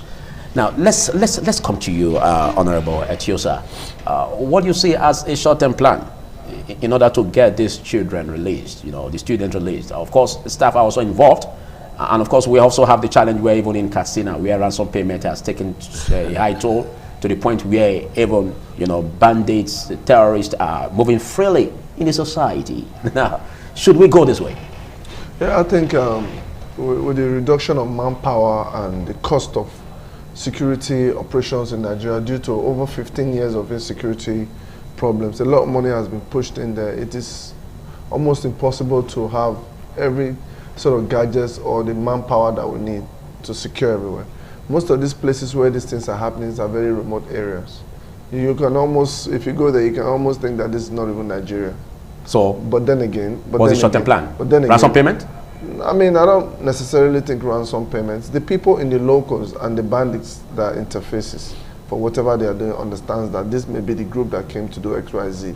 If they give the right information to the personnel and they're able to negotiate with them, or maybe go in and try and release those kids, whichever way, I think they should also seek for more technological support in terms of using drones and bringing in more advanced countries' contribution, because we've had bilateral relationship with a lot of these European countries and Americans, so that they can have some sort of deterrence. As much as these kids have been kidnapped is bad, but this is the same model with Chibok girls. And for like and we still have some numbers that have not been. My brothers has been saying. Yes, that have not been. The people that are here, the big shots that are here, that are supporting this cause, needs to be tackled. And these problems also goes back to the Western countries, because a lot of the support they get comes from the West as well. So if the West, if they can negotiate with the Western countries more to stop the support, because a price of an AK-47 is over 7 million naira. Talk less of having a surface to air missile, machine gun. So when these aspects are stopped, then negotiation or paying ransom can become a thing of the past. Because you can negotiate whether you pay ransom or you get them out through kinetic way. Tomorrow they may do another one in a soft-targeted area. Right. There are mines I'm giving you about just 2 minutes each to finalize this as regards the short-term plan. I don't believe you are looking forward to ransom payments. Professor No, I think it's more than just looking at short-term plan. We have to also look at the root cause of this problem. Which we can deal with the root cause. Which we've done, but how do we solve it? Yes, how do we solve it? Is to remove all these Boko Haram people in the army, filter them out. That's a long-term plan. Yes. I'm talking about the children that are languishing as we speak right now. Yes. How can they be rescued? Well, what do you expect? Ransom now. No, it's ransom. Because in Katsina State, a few months ago, if government can start negotiating with terrorists, they even came with their ammunitions, everything and all that. I would expect that the Air Force will go there, bomb nonsense out of those baggers. But that would be difficult to do now. No, that would be difficult to do now. Time, yeah, because the so at the end of the day, it's still going to end up with a ransom. That's the point I'm making. You know that, but it will not solve the problem. It will not solve the problem. It's only a temporary solution. It will not. So it's like you have typhoid and you are taking paracetamol. Okay. Do you agree to that, Barrister Greg? Do you agree to that? That there should be ransom payments since we don't have any other way to go about it? No, there are other ways. Or there can be a drastic action that can be taken by the army. Very drastic action. You see, you don't negotiate with terrorists. Exactly. And it has been proved over and over that when you negotiate with terrorists, you are only arming them. Obama did that to Iran, 100 billion. And Iran became the bully of the Middle East. But Trump subdued them. It took only 36 hours. And the planes went there, bombed the hell out of them. Exactly. And they humbled Iran. And there's some reasonable peace in the Middle East. All right. So I think the government should do the needful. They can collaborate. Britain pays £9 billion to Israel for intelligence gathering. 9 billion pounds to Israel every year. Wow. No, because Britain knows the limitation of their intelligence units, and then they also know, the global stretch of Israel's own. They pay them to do it. But by the time you mention this bogus amount, and you expect the government of Nigeria to do same, the big problem will be, will these funds not be misappropriated? When they have prevented. But will the funds not be misappropriated? Are we not going to go the way of borrowing? Yeah, that's another issue. What I'm saying, with global collaboration, this problem of terrorism, the immediate one will be taken care of, and the future ones will be forestalled. Okay, pour your calls at us. The number will be displayed on the screen right about now. And of course, for listeners on Independent Radio, we verbalize it so that you can be part of it. And quickly, let's get your contributions, listeners, and of course, viewers on Independent Television. Let's quickly go to you, Damisa, as we round off on this first topic. What do you see as the short-term plan in order to get these children rescued? Okay, for me, the honest truth is that Nigeria's internal weakness makes external narrative very easy. We must control our narrative. And in the interim, do whatever you need to do to get every kidnapped Nigerian out of the bush or wherever they are kept. I have children, I have nephews, I have cousins, I have nieces. So I can practically share in the pains of parents and family members of those whose children, whose brothers, whose sisters have been kidnapped. So do whatever you need to do as a government. Where you fail to use the monies available to you to secure Nigerians, use those monies wherever you want to use it, technologically or otherwise. Bring those kids back to their respective homes. Any means possible. Any means possible, I repeat. Get these kids out. Please.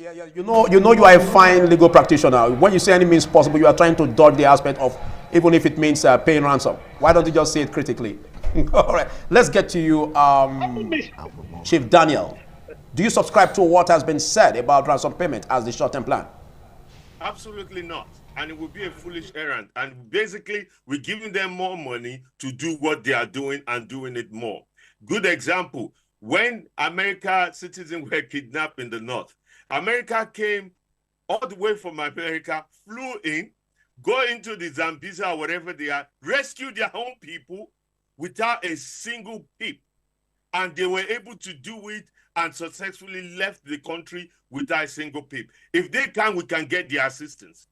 And secondly, we need to be realistic. When we talk of global cooperation, there are 5 people deported from Dubai because in Dubai, they are Muslims. The Dubai government deemed them to be terrorist financiers, deported back to Nigeria, and nothing was heard of them.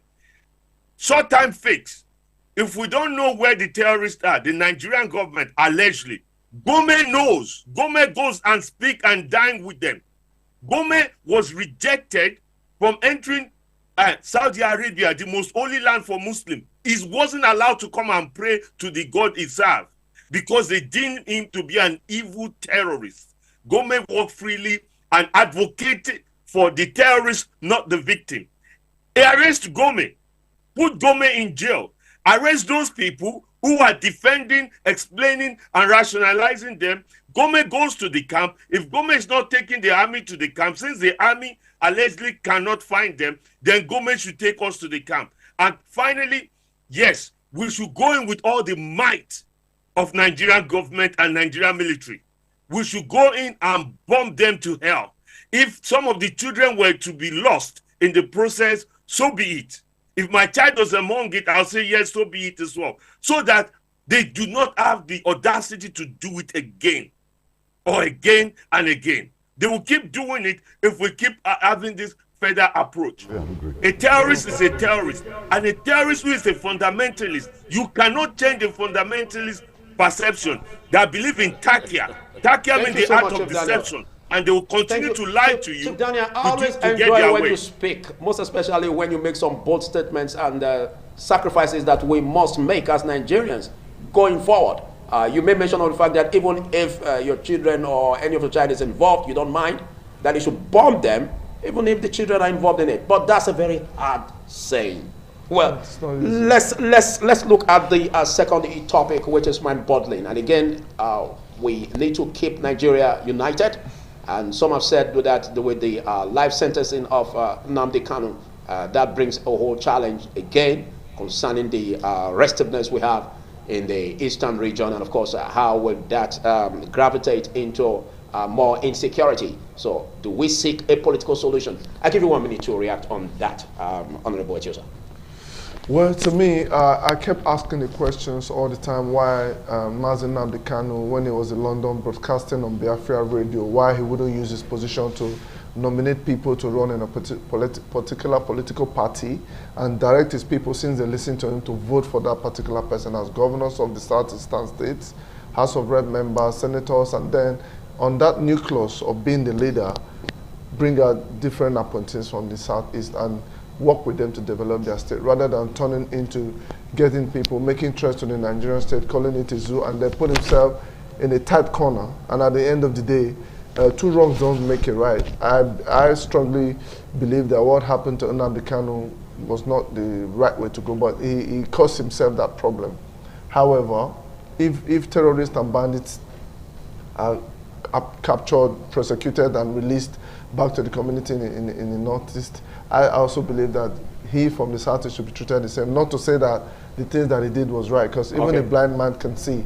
So in a nutshell, what I'm saying is that he should have known better to understand this peculiar region and how things are done, that things are not balanced. But I think irrespective of that, for national reconciliation, yeah, but there should be a political solution I also believe to release him from jail. I also believe that the process is ongoing. By the time it goes to appeal and Supreme, whatever decisions that they make, I just want to hit the point. The president is in a position to also find a political solution. But then again, that move and way that he followed was not right. That is why he's going through what he's going through now. Well, for national reconciliation, I don't know what the thoughts are. Let's get your thoughts, listeners, and of course viewers on independent television. Good morning. Tell us your name, where you're calling from, and let's get your response. Your name quickly. Okay, Raf. Your name is Raf? Did you say Raf? Raf, the Oracle. Okay. Make your contribution quickly. I think the president is the chief commander of the armed forces. That is very conspicuous of the Constitution, section 130, subsection 2. He is coming as a Milocom, renew hope, so on and so forth. Subsidy is gone. Tax reform fee. Is that how it's going to follow the nation? Money, money, money, money. The military, they're not there to be guarding a plot of land. And then have to be defending the country. Police will be protecting the country. They are no more. Backing the military and the soldiers all for themselves. I think the president needs to resign. By now, all the Donald Trump who said he wants to go to Nigeria, he should come and help us. Because their aim and objective is money, money. Many private jets, do they have these married women, leaving the people who they swear are close to over, to live in the abode of blood. Buhari's government was Thank you so much, Raf.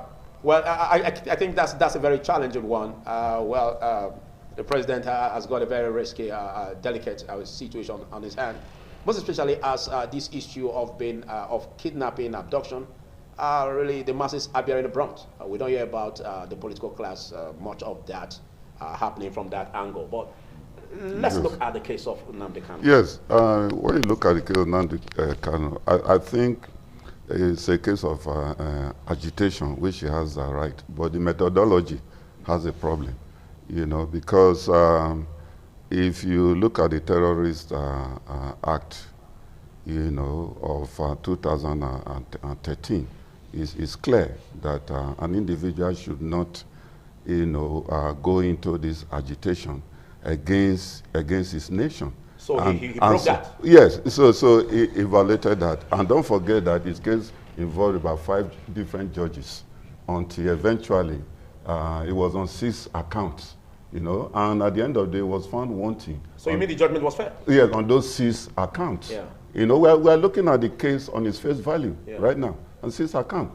And what he was hammering on, that's why you need legal aid. What he was hammering on was this section 4, of the Evidence Act, that says, hey, once a case starts with an old law, that old law remains. You can't say the new law have to be administered. Okay, but are you saying for the sake of national reconciliation, it shouldn't be released? Yes. You know, because that's what he was hammering on. That's why I said Omotosho does not know the law. That's why he was hammering, but it was wrong because the Constitution does not say that. So, having done that, I think the best thing that has happened. You know, let me shock you. What best has happened? Let's look at a way of healing the country. Yes. For national reconciliation, what good. Yeah, but the law. Should we leave it on what it is now? Wait. Now the law have to take its course first.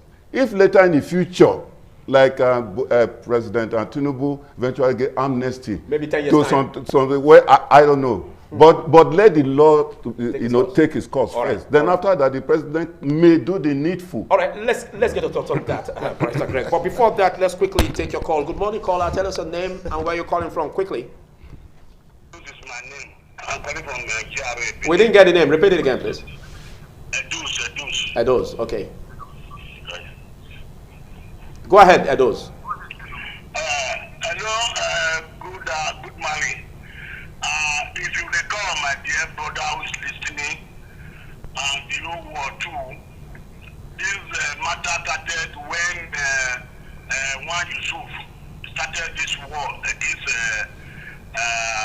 government of Obasanjo around 1994, our President Obasanjo. But in addition, the other one that started again, at the time that one Supreme said they should operate on Sharia in North. What I'm trying to say in North here, that they said they don't want foreign education. Okay, go straight to the point, Mr. Edos. Go straight to the point quickly, please. You have just 10 seconds. Okay, now, the country is giving us a headache, both the South and the North. Why can't we do this? The Christians should join hands together and discuss what to do next. We cannot continue to remain like this. Okay. All right. That's all. Thank you, Mr. Edos. Okay, over to you, Ben. Hassan Katsina, Gowon, and some other military officers from the north once said that Nigeria should be broken into pieces. What happened to them? Hassan Katsina later became the chief of army staff. Gowon became the head of state. What of Sunday Igboho? Did Sunday Igboho not call for Odua Republic? Is he in prison? Has he been tried? Has he been sentenced? Okay. Why Kanu Nnamdi? Jonathan was told that he should go after Kanu Nnamdi. When he listed Nigeria's problem, he said Kanu Nnamdi's own is the list of all of them. So let him fix governance. And then what is somebody, going with flag and saying Biafra Republic, and that even Jonathan is not the president, he said, does that remove him from Aso Rock? So for national reconciliation, you seek a political solution for his release? What of the judgment that was given by the appeal courts? Okay. That struck down. You are talking about judicial precedent? Yes, all the charges. What happened? So what does this amount to? I want you to make very bold My statements. own is this. Kanu Nnamdi should be allowed to go home. Should be allowed to go home. Yes, it's a political agitation, and which he has a right to do. If it is not tenable, then let him go home. What of the invasion of his home by the Nigerian army? Was that not against the law? Was any officer punished for it? Was even an unknown soldier punished for it? This is quite passionate, very, very emotional, most especially coming from a very. But at the same time, we're also aware there was a video evidence that also showed how he was giving instructions for soldiers, police to be killed and all that, police stations to be burnt and all that. So let's not just look at why are Boko Haram, Boko Haram who have killed, who have destroyed, and then they were not even tried. That is why there's no balance. They just said that they have repented, and they are even absorbed into the Nigerian. When you realize that you're from a region where certain things is not balanced yet, and you're smart, you show up in the right methodology. Thank you. Not go the wrong way where you trap yourself. Let's not rob Barrister Damisa and of course Chief Daniel time to react to this. Let's get to you, Damisa. React to this in 1 minute, please, over the life sentencing of Nnamdi Kanu. And what implications could this be? What could we do politically to solve this? They will resolve it. Okay. And after opportunity was given to him, to defend himself, which he elected Neto. So how do we solve this? Are you saying that it should remain in that, or should there be a political solution? No, certainly there's going to be a political solution, clearly. The right to self-determination. I mean, look at our international conventions, treaties, and all those things. You have a right to self-determine. For self-determination. It is a fundamental right. Thank you. Chief Daniels, quickly, you have 1 minute. React to this. Chief Daniels. In our constitution, as well as the West stated, right of self-determination is an inalienable right. So for me, although my fine gentlemen say there's a video evidence where Kanu were instructing people to burn the police station down. Well, if you're from the East, I'm a purebred Asa man. I have no able blood in me, although my chieftaincy title, I Chief DKD Ahoma, is from Abia State. I did not even live in the East, but I traveled around the East a lot. And I come to realize that it's the most militarized zone in Nigeria. Most of those military people are committing heinous crime against them. Okay, quickly hit your point in 10 seconds. The only solution is a political solution. President Tinubu must interject immediately and commute Kamu's sentence to the time served and give him a conditional bail. That's it. Thank you or so else much, President Tinubu will be the last president. We will have much time the East will explode. To look into this critically. A big thanks, Chief Daniel, of course, Barrister Damisa Itoti, and of course, Honorable Jose Gebo, and Professor Tony Jewari, and of course, Reverend Barrister Greg Iyayi. This is what you can take, and big thanks to you, Raf, Edos, and all those that joined us on Independent Television, Independent Radio. I am Philip Omo Gupon. We'll do this same time next week. Bye for now.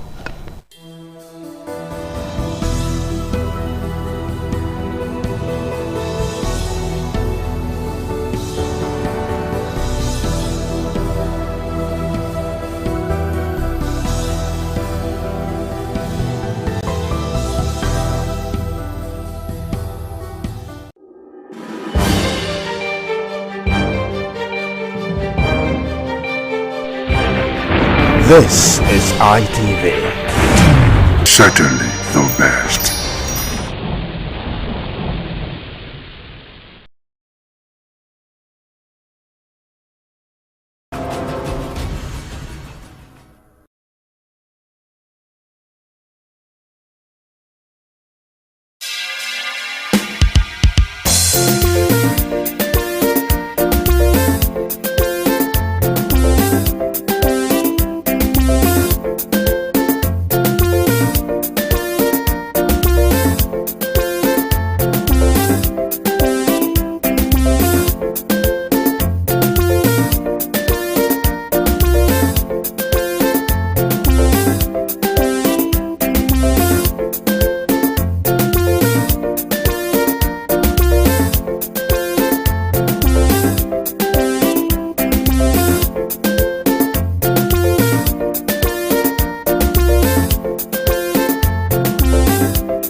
ITV, certainly the best.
the man went out to bring in thugs to come and beat her. Yeah. In a situation like that, do you think women would have seen that and still want to speak? Really, we're talking That's about. what I said. So So that's- when they bullied her, Yeah. now, if she's not bold enough, she will shut up. What is your advice for girls out there that are so desperate to be married? We women, we have to be really intentional about our parenting. If you know a child is being abused, or you see signs, a bruise or a child, it has to be investigated. People barely even breathe when they are going for a shrebi and something. Party. You have to be They can't smart. sit If down. you see when they are dressing them up and dragging on both sides, you cannot breathe. And these women would stay in those events for hours just to keep up with that beauty trend. Is that healthy? That's not healthy. I am Patricia Uremu Gabriels, and we're reaching you live from our Lagos Network studio. Of course, Women in Conversation is a program designed for women to discuss about themselves.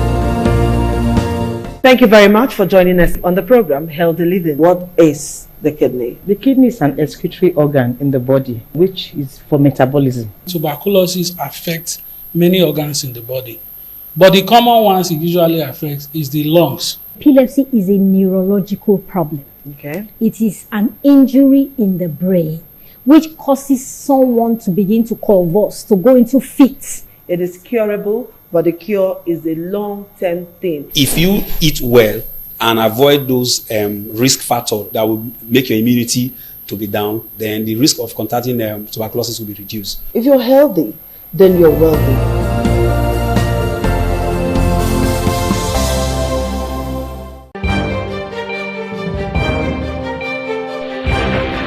This is ITV. Certainly the best.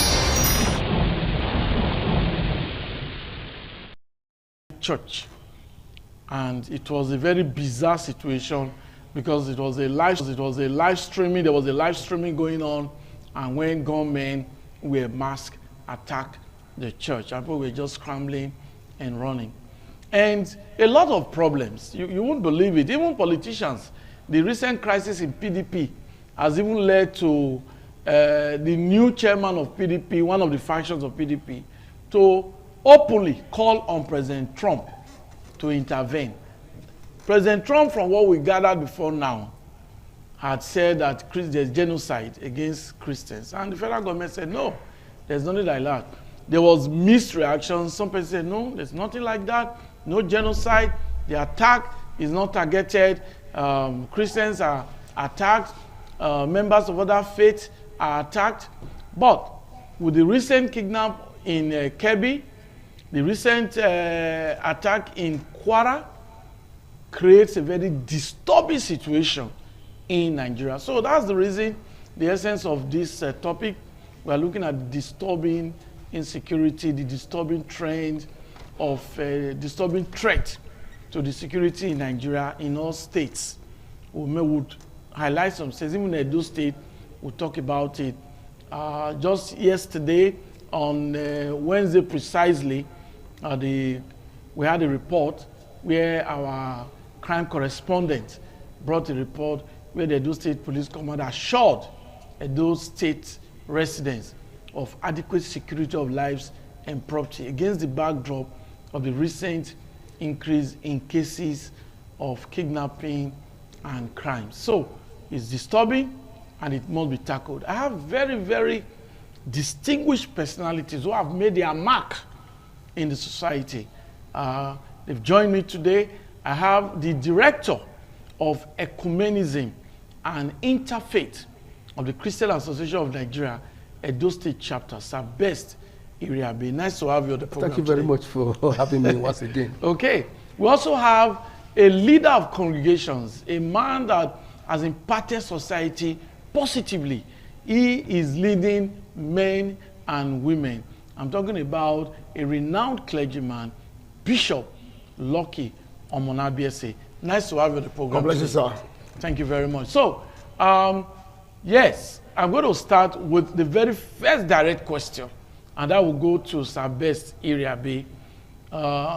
Is there genocide against Christians in Nigeria? Thank you very much, Egosa, for having me. Yeah. 10 years ago, 12 years, 15 years ago, we were on this program. We constantly coming on this program to talk about the level of insecurity in our country. We used several terms. Yes. We said it was alarming. Okay. At a point, we said it was worrisome. Yes. And then we say it was so disturbing. Yes. But all that are gone. It's genocidal. It has assumed a genocidal status. That's the truth of the matter. Oh, yes. Because, I mean, you need to call is the real name. That is the name. It has assumed a genocidal status because Christians, particularly, over time, have been targeted. Now, the Chibok girls, you remember, the Chibok community is a Christian community in the far north of Borno. Now, when we talk about Boko Haram, that book, they don't want Western education. And Western education is predicated on Christianity. So if you say you don't need Western education, you don't want Christianity, you want to wipe out Christianity from the face of the earth. And that is the agenda of Islam. That's the agenda of Islamists. You remember the word I'm using Islamists. I'm not saying Muslims. They are very good Muslims, wonderful people.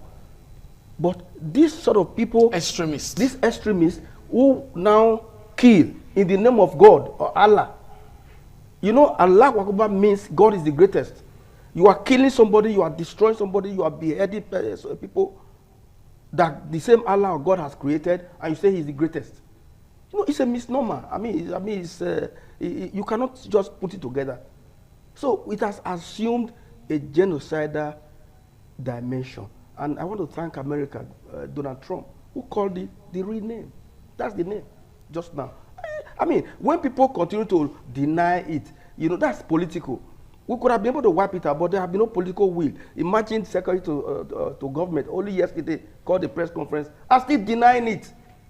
Even when it was less than 12 hours of that press conference, they went to Christ Apostolic Church in Eruku, in Kwara State, to chase away everybody, kill 3 persons, and carried away about 35 worshippers. What do you call that? Why there's no time to, we can no longer hide it. We are people of truth. Even, I want to thank God for Muslims, real Muslims, who have said, yes, this is true. You cannot hide it anymore. Now, the reason why, just to preempt you, they say, oh, but they are also killing Muslims. Of course, yes.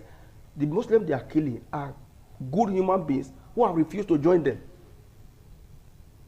And once you refuse to join this set of people, you are described as a kafiri, you are described as a non-entity, people to be exorcised and dealt with.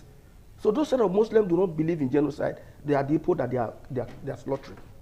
Have you ever seen any Christian militia? Has it ever been recorded in the history of Nigeria that a set of people who are Christians who are saying, praise the Lord, and start killing people? No. So it's a genocide. We'll come back to you, yes. Sir Best Iriabe. We must quickly admit that the comments of my guests on this program are their personal comments, their personal opinion. Yes. Does not reflect the stance of independent television and radio. Bishop Lucky Omonabiese. Yes, sir. Let's look generally now. The insecurity. We've heard of cases of the Chibok girls some years ago, and that was under the regime of President Jonathan. Some of you remember when the wife of the president, the first lady at that time, Patience Jonathan, said, there is God, oh. Yeah. That statement became a national statement because of the kidnap of Chibok girls. So now it's Kebbi. So what is your take on this? You see, thank you, Mr. Osa. You see, the problem we have is our leader. You see, the people that are, you cannot come to my house and you are a stranger and you know everything about me. It's not possible. There must be an insider, give you an information to somebody who is dealing with it. The people that are committing this problem, the Boko Haram or the band, whatever they call them, they are people in the high place in government who are aiding and abetting them.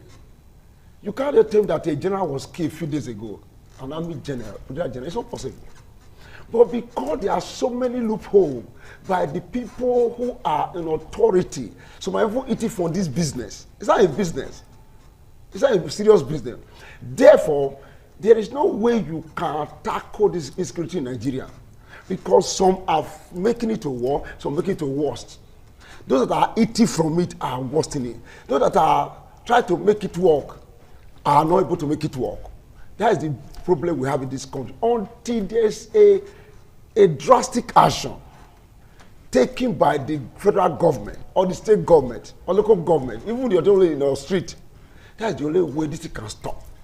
That if you see a stranger who don't know, you don't understand this movement, get him arrested. Hold it down, ask him questions. About a few months ago, a certain general of army general said, if you meet these people on the way and try to harass you, then you kill them. Before we know, the guy was removed. Then who is doing us? Who is fighting us? It is very clear that the Christian where I belong to, that we have preached the gospel of peace and forgiveness so deeply that even when we are seeing death face to what? Face, we are looking for God to come and help us. And God will never come down from heaven. He will use man to help man. Therefore, Donald Trump is not even the solution to our problem. We can fix our problem by ourselves if we wake up today and say no to this nonsense. But as far as we keep on romancing it, I am telling you, one day we'll wake up one day and find that our houses have been sold, surrounded by these people, and can't do anything because the government, the politician, everybody involved are just romancing it. And it's time for action so that we will not wake up one day and say that our resources, our investment disappear to the end. God bless you. Thank you very much. We'll come back to you. But Sir Best Sirabe, this is really disturbing. Yes. Do you think government is doing enough? No. In terms of tackling this insecurity? Because we must, reacting after an incident has happened is not always the best. Yes. Taking precautionary or putting precautionary measures in place is the best. Exactly. So do you think the federal government is doing enough? Over time, one would like to say the truth. The government, to use his own term, romanticizing the whole scenario. The action of government over time has not had any biting effect. There's no political will to solve. I've listened to retired generals who come on air. Even there was one yesterday on a sister station who was saying that, look, who is Boko Haram? They can be obliterated if there's a political will. But there's no political will. There was a time President Jonathan, you mentioned, raised an alarm that there are Boko Haram people in his own government. It had a banner, a headline in all newspapers in Nigeria that there are Boko Haram officials in his own government. And nobody looked at it, nobody talked about it. So there have been no political will. What we have had over time is that the government mouthpiece, after it has happened, they have never been proactive. After it has happened, this wordsmith, whether they are the Minister of Information or they are presidential spokespersons, they are very good at crafting a condolence message and condemn the action. And they will now use the word, government is on top of the situation. They have never been on top of any situation. That's the truth of the matter. So, the problem we have had is that if you do not want to, because Donald Trump, like I said just now, believe in our common humanity. We are human beings. We're not talking about Nigeria now, America or China. People who believe in our common humanity, they are not happy seeing people slaughtered on a daily basis. And the government of such state will say, we are on top of the situation. Oh, tomorrow we are going to chase everybody out and all that. We have not been having that government ability to say, let's go and do this. What politicians are doing, they are focusing on themselves. how to win the next election. That's exactly what they are doing. They move. You can see now what we have gotten now has assumed a pandemic situation, where even politicians are now even crying aloud. You saw the man you quoted just now, Turaki, telling the whole world, "Come, it's not only the fact that they are killing Christians, but now that democracy democracy is going to be wiped out in our country, Nigeria." Look at the politicians, the dramatic personae in the political arena. What are they doing? They are busy sewing clothes, sewing cap, and everything and all that. Everybody want to be a one-party. They're reducing Nigeria to be a one-party state. That will not help the place. Instead of them focusing on the real issue, they are focused. It's a macabre dance of the absurd. What we are seeing is a macabre dance of the absurd, the dance of absurdity, where people are being killed every day. You are sewing clothes. You are interested in wearing cap, and thinking of how you are going to win the next election. What an absurd society. What a society that is completely insensitive of what is happening to their own fellow man. We weep for this country. I weep for this country. I weep for this country. Okay. Oh, yes. Thank you very much. Bishop Lucky, now we know the problem is there. It's glaring, you know. So what do you think government should do to really tackle this problem? Because Sabesi Rebe has just said to him, government is not doing enough. So which areas do you think government need to really quick fix? The government to give a marching order. Okay. Have they not done that? No. Okay. See, it's not about talking it. It's not just saying it. Okay. There should be action. Okay. Because result come by action, not by saying it. You can't say anything and it will just remain there. But back with the action, you walk. Even in your own heart, if you just say certain thing and laugh by it, your wife actually will not obey you. But there's some action you put in place that they say, no, if that is corner, there's a problem. Then the government will start putting some action in place. Remove politics. We're not after APC, PDP, whatever. We are after a particular problem. Human beings are dying every day. Look at CSC now. Pastors were killed. Christians were adopted inside church service. Look at those people now, children in school, they are being adopted for no reason. Now, if government start taking action, that this is a bill, this is a law, whosoever do this is going like this, and this eye looks like, okay, like recently in our street, I come out there and I said, see, we cannot wait for government. People don't know you. I'm going to mark up our security guard. Make sure that any strange movement we don't understand, get the person. Whether you are Benin, Isoko, Hausa, we don't care. We don't understand you, will get you arrested. But we want to handle you to police. They will not allow us to be taken away from society. The street is calm. Don't machine that run our street in the night, those days in your here. You don't see machine in the night because we are ready for business. If government can begin to take that action, I am telling you, you will now understand that some people will call Benin, a doe like us, as even part of this business. Because you can't come from Zamfara to my state and know all the local economy. So what is giving you information? But because there's no action, one guy just left our street yesterday. Because we met everywhere. They said the guy want to park. Hey, you go. We don't need you. You go. You leave the street. Let us have peace. We need peace. Because then that thing is that have been put in place. You will now understand that some people that are speaking Benin with us, who are speaking Ishan with us, who are speaking Auchi and the rest, that they are even part of the sponsor and the informant that these guys are using to deal with us and attack us in our own state. But because those things are not put in place, why we don't know who is we are working with, you don't know the next person. But by the time these people, you don't understand that some people, even you think that they are normal, they are the one eating from the system. One phone call, they get a lot. One phone call, they get a lot. After the alert is coming, they will not stop. Thank you very much. We'll come back to you. I hope you are enjoying this program. We are looking at this very disturbing trend of insecurity. It's affecting us. We'll look at the economic effect. We'll look at how it's affecting humanity. We'll just take a holistic look at this very disturbing problem. But that will be after this break. Okay, it is 60 minutes Nigeria. I hope you are enjoying the program. My name is Ego Sagbonlao, your anchor. I also have with me the director of Ecumenism and Interfaith of the Christian Association of Nigeria, Edo State Chapter, Sabesi Rabi. Thank you very much for your time. Thank you for having me. We also have with us a very respected clergyman and a leader of congregations, Bishop Lucky Omonabiese. Thank you very much God bless you, sir. for your time. I need to also let them know that Bishop Lucky Omonabiese is also a farmer.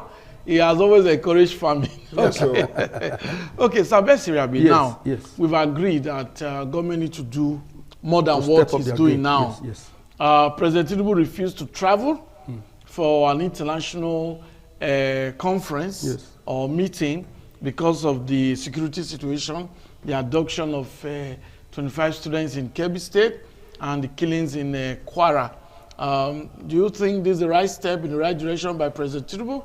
Well, he has done well by staying back, because there's a local parlance, parable, that if your home is not well with it, if it's not well with your home, you can't go to the farm and begin to shout and begin to run up and down. Yeah. There's fire on the mountain.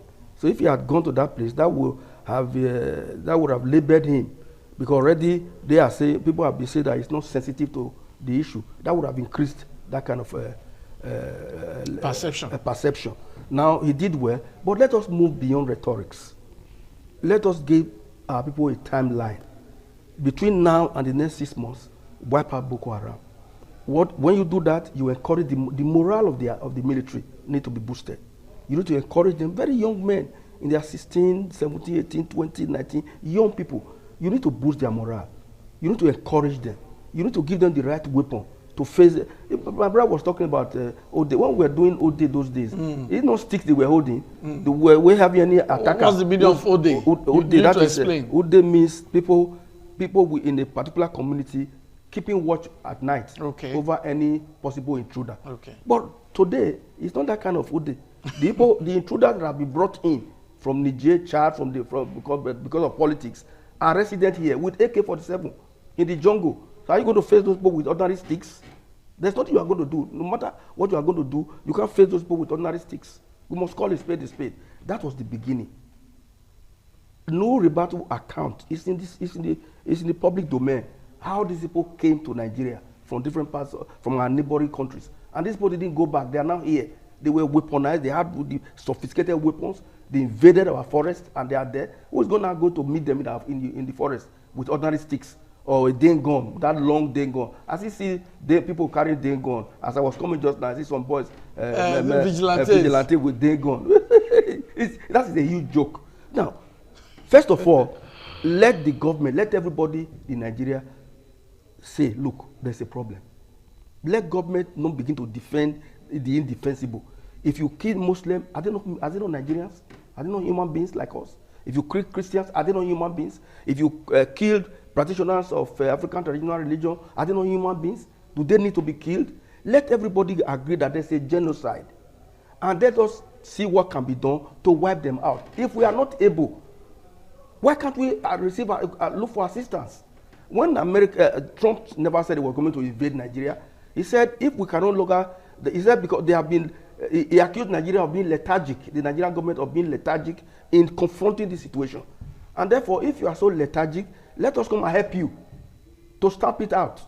That's what he's saying. He's not coming to invade Nigeria and then Nigeria become part of a state in America. No, that's not what he's doing. Let us ask people for help. Agosa, do you know what we are suffering in Nigeria? We are suffering a debt of practical knowledge. Practical knowledge. That's why we cannot make anything. Now, you are running on gen now or solar or what have you. We cannot fix the electricity in Nigeria.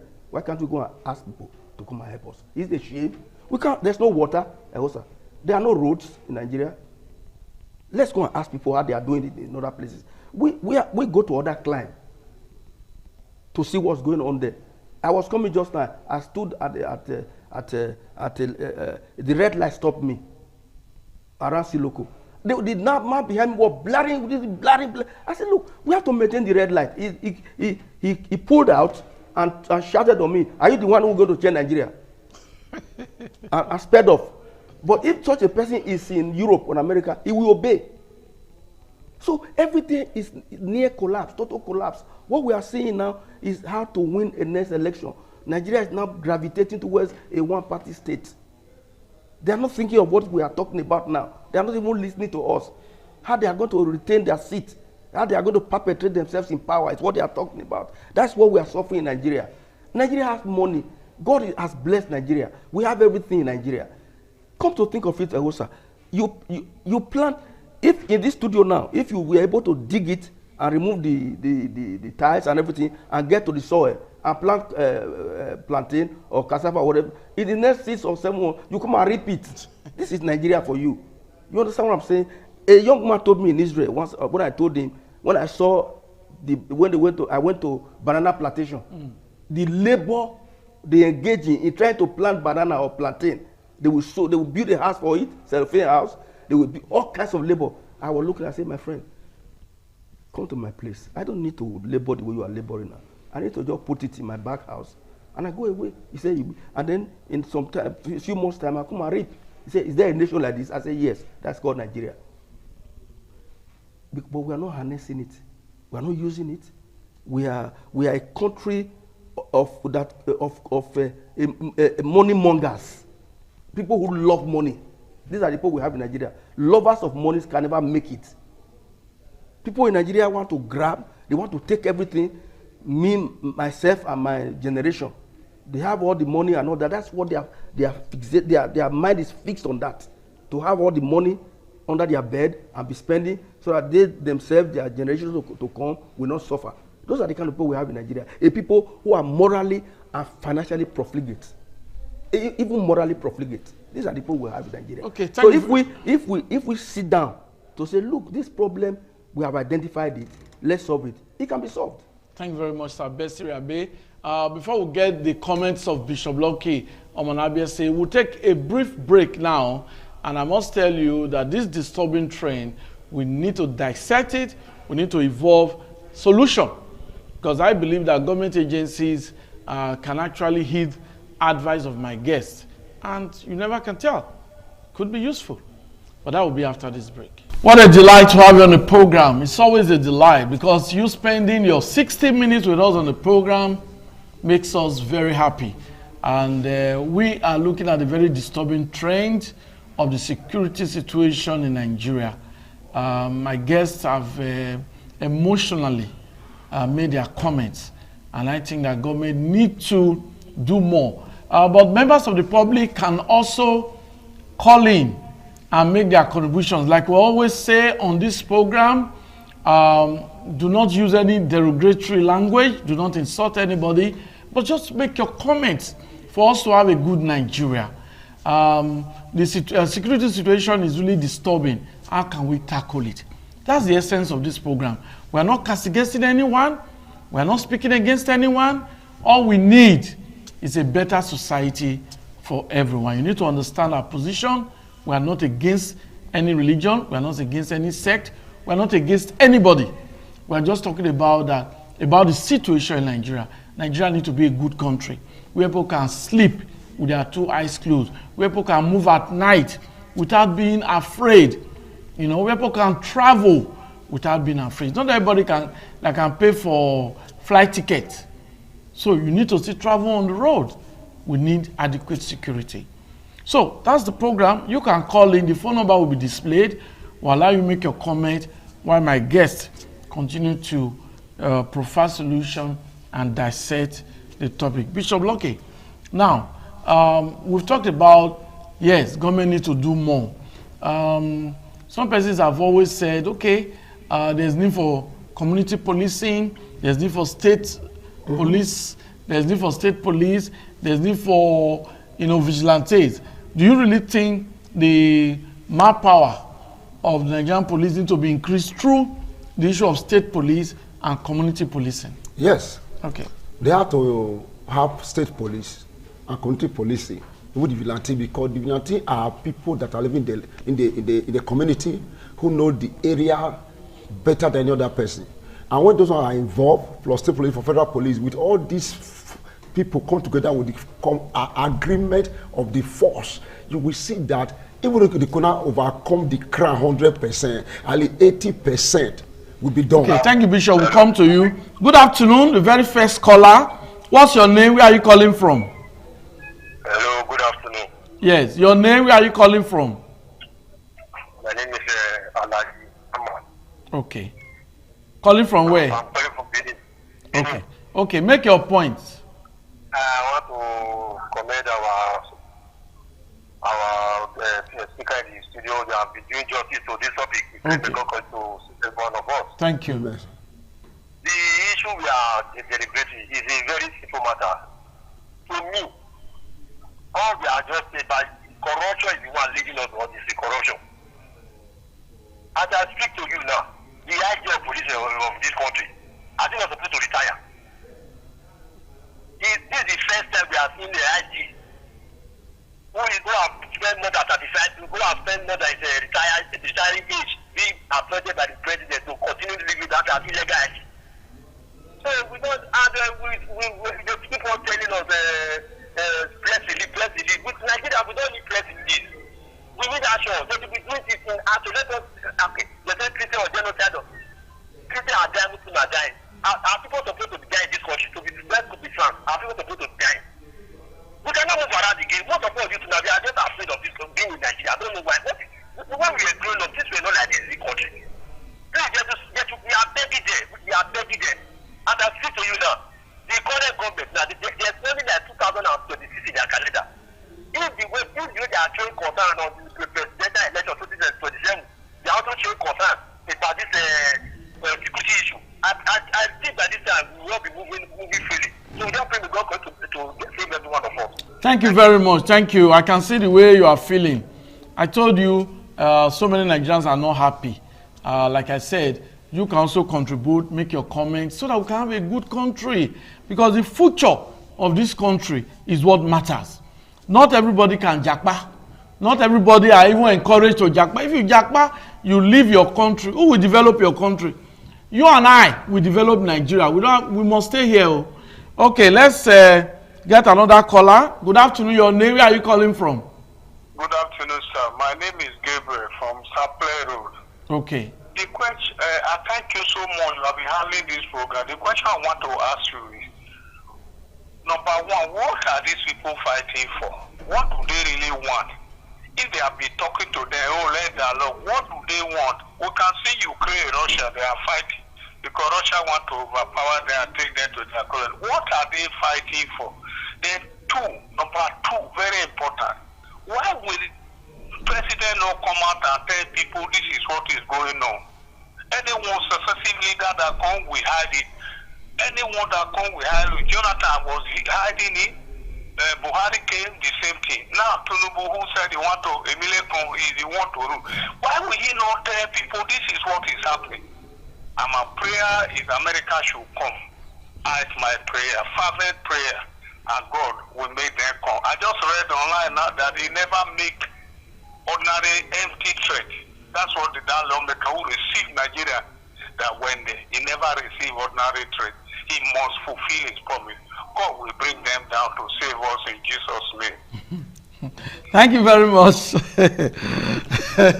Bishop Lucky, the way forward. The way is very simple. Let them have community policing, state policing, out of the federal police, and let them be empowered. Okay, we have another caller. Good afternoon. Your name, where are you calling from? Good afternoon. Your name, where are you calling from?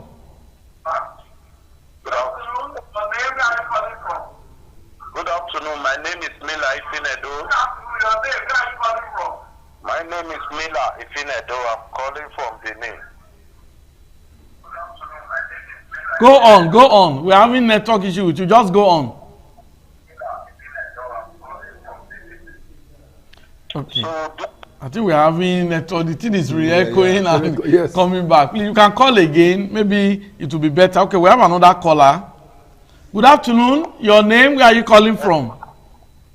My name is Mr. Mosi.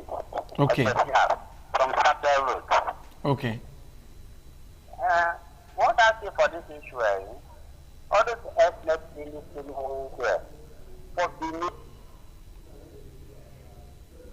in our state, the Delta state, it is just more. Because with the youth, we need to mobilize people to walk away from this planning act.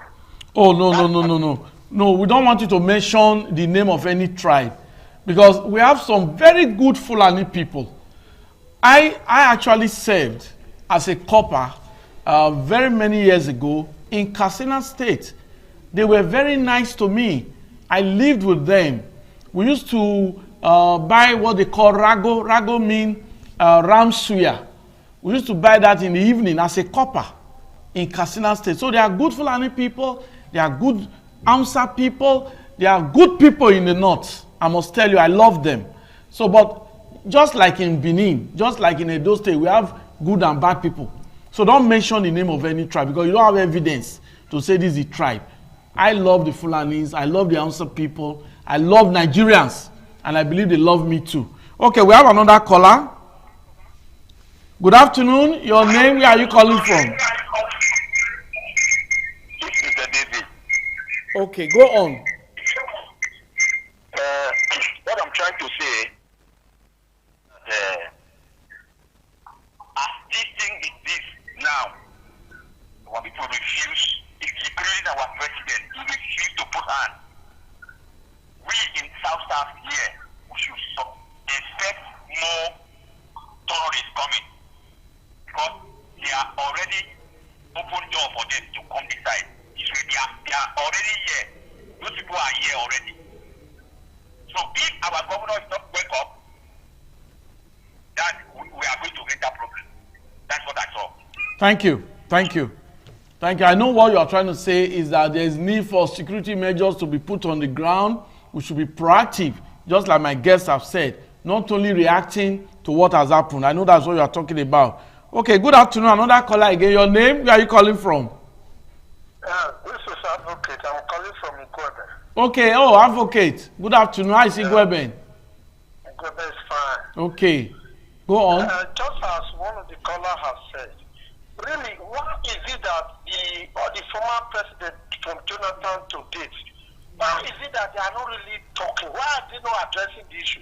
What is happening? Just as one of the callers has said, our prayer is for Trump to come because nothing is working politically and otherwise. The system has failed in this country. Thank you. Thank you very much. That's a caller, Advocate from Igwebe. He's also very worried. So while we wait for other callers, Sabesi Rabe, okay, let's just quickly take this caller. Good afternoon. Your name, where are you calling from? Good afternoon. My name is Julius, calling from Benin. Okay. It's quite, I'll be following this your program and every other program. Thank you very much. Thank you. But it's very pathetic and quite unfortunate that we find ourselves in this situation. You know, like I always say, we can play politics with every other thing, not with security. Security does not know money. Insecurity rather does not have coloration. So my major thing about this is that we thought because this president they said he's a master strategist. And I expected him to be strategic in all ramifications, especially when it comes to insecurity, not just politics. We know what played out in Jonathan's administration, how people condemn this man that is unstable. That was what people cost him in the election.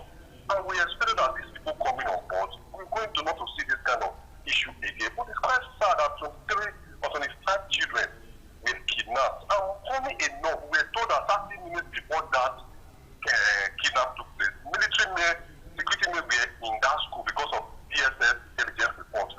Why did they vacate that place? So these are all shrouded in security, and I'd like to know that this Boko Haram, whether you like it or not, whether NNPC, I'm entitled to my opinion, it's my right, every comment I make now, it is for me, not from ITV. I take responsibility for it. There are people sponsoring this Boko Haram, that is why that's supposed to go. People are responsible. People are playing politics with insecurity in Nigeria. Government has told us several times that they know those behind the scenes that are responsible. Why have they not have the political will to identify these people and deal with them squarely? But they were able to declare state of emergency in Rivers State. So we should stop all this politics and play politics with our lives. Enough is enough. We can't take this any longer. If President Tinubu could not fix Nigeria, he should resign. Tinubu must go. Thank you and God bless you. Thank you very much. Very emotional again, but I what I can just pick from there, if state of emergency can be declared in Rivers State because of the political imbroglio, why can't state of emergency be declared on security in Nigeria? A quick reaction from you, Sir Bessie. There's no question about that. That's exactly what we've been talking about. There has to be, when we talk about state of emergency, it's not a suicide thing. You want to make sure that all attention is geared towards that very problem. Yes. All eyes will be on it. More resources will be deployed to do it. That's when we talk say a state of emergency. Now, the government over time, right from the time of President Goodluck Jonathan, this thing started, it snowballed to the 8 years of Buhari, and then we are now in the tenure of Tinubu. This problem, rather than abate, has continued to exacerbate. And therefore, it calls to question what the government is doing. Government is a continuum. You not say, oh, during Jonathan it was like this, now my own is like this. No, this is not a question of praising yourself, that this is what you have done. No, it's a question of identifying the problem that is on ground and harness all the resources you have, both material, intellectually, and otherwise, to attack and confront the issue. But that's not what the government is doing. Even this government of Tinubu, I must tell you, they are on the defense. I just told you yesterday, the Secretary to Government, federal government, held a press conference defending the situation, praising himself, praising this administration. That is not what we need now. What we need now is a concerted effort. Now, what does it take? How long does it take to have a state police, for God's sake? It's not a new thing. In the 60s, we were having state police. There were native authority police in this country. Native authority, that local government have their own police. The state was having their own police. And then you have what we call constabulary. That in every locality, teachers, bankers, they are made to do that job. They pay them some stipend. They are called constabulary police. They are not regular police. To profile the people who live in a particular area. Everybody knows ourselves. And then when you do that, you are able to police your environment. But because of lack of political will, the bill is sleeping in the National House of Assembly. The National Assembly, they are there receiving defectors. That's what they are doing. They are receiving defectors. They are you know, to align with the president. They are also cried out a few days ago, my dear brother Agosa. Our Senator Shomole, God bless him. Because he's my friend. I've always thought that, what's the Shomole doing there now? He cried out to say, look, we are not rubber stamp. We are becoming one. Okay. Bills come from the executive almost immediately in the twinkle of an eye, in the speed of light. They approve it. Okay, thank but you. Nothing has been done. We'll allow you to continue, Sir Yes. Best. But let's just get this caller. Good afternoon. Your name, where are you calling from? Good afternoon. My name is John. I'm calling from the Okay. Okay. I want to appreciate your effort by giving this opportunity to us to express ourselves. Thank you. Thank you very much. One thing about this insecurity in Nigeria, it will only end when people on top have the will to do the job. They don't have the will. And that for them to stop these things, they need to cut off this security vote. Because as long as there is security vote, governors can stay without questioning.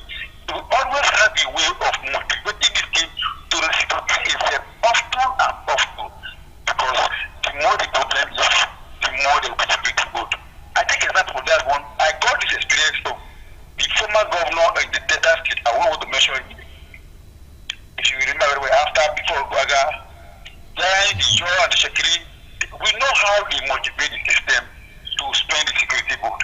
Because when there is problem in your community, the security vote will be increased. That is one. And another thing I wanted to use the opportunity to just express. Please, we need to be proactive, not reactive. I wanted this government to take care of this new Benin as is. Because it is not when it happens they will take care of it. It's too crowded. Thank you. Thank you very much. Thank you. Governor Monday Okpewolo, one of the callers, a member of the society, has just called in to appeal to you that New Benin Aziz in Benin City, Edo State is too crowded and security measures need to be put in place. I want to concur with that caller, because if you drive through New Lagos Road, through New Benin, across Mission Road, traders are even trading on the road now. God forbid there's maybe a vehicle will say there's brake failure. It can ram into the traders along the road. We are not saying people should not trade. This is the festive period.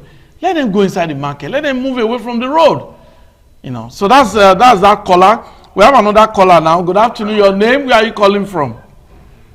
Okay, thank you. My name is Mila Ifenedo. I'm calling from Benin. Thank you. Go on.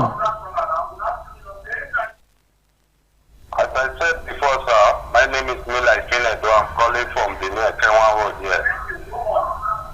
What I see in this insecurity matter, sir. Sir, do you know what you can do? Reduce the volume of your TV set. That is why it's re-echoing. Go on, please. These bandit people.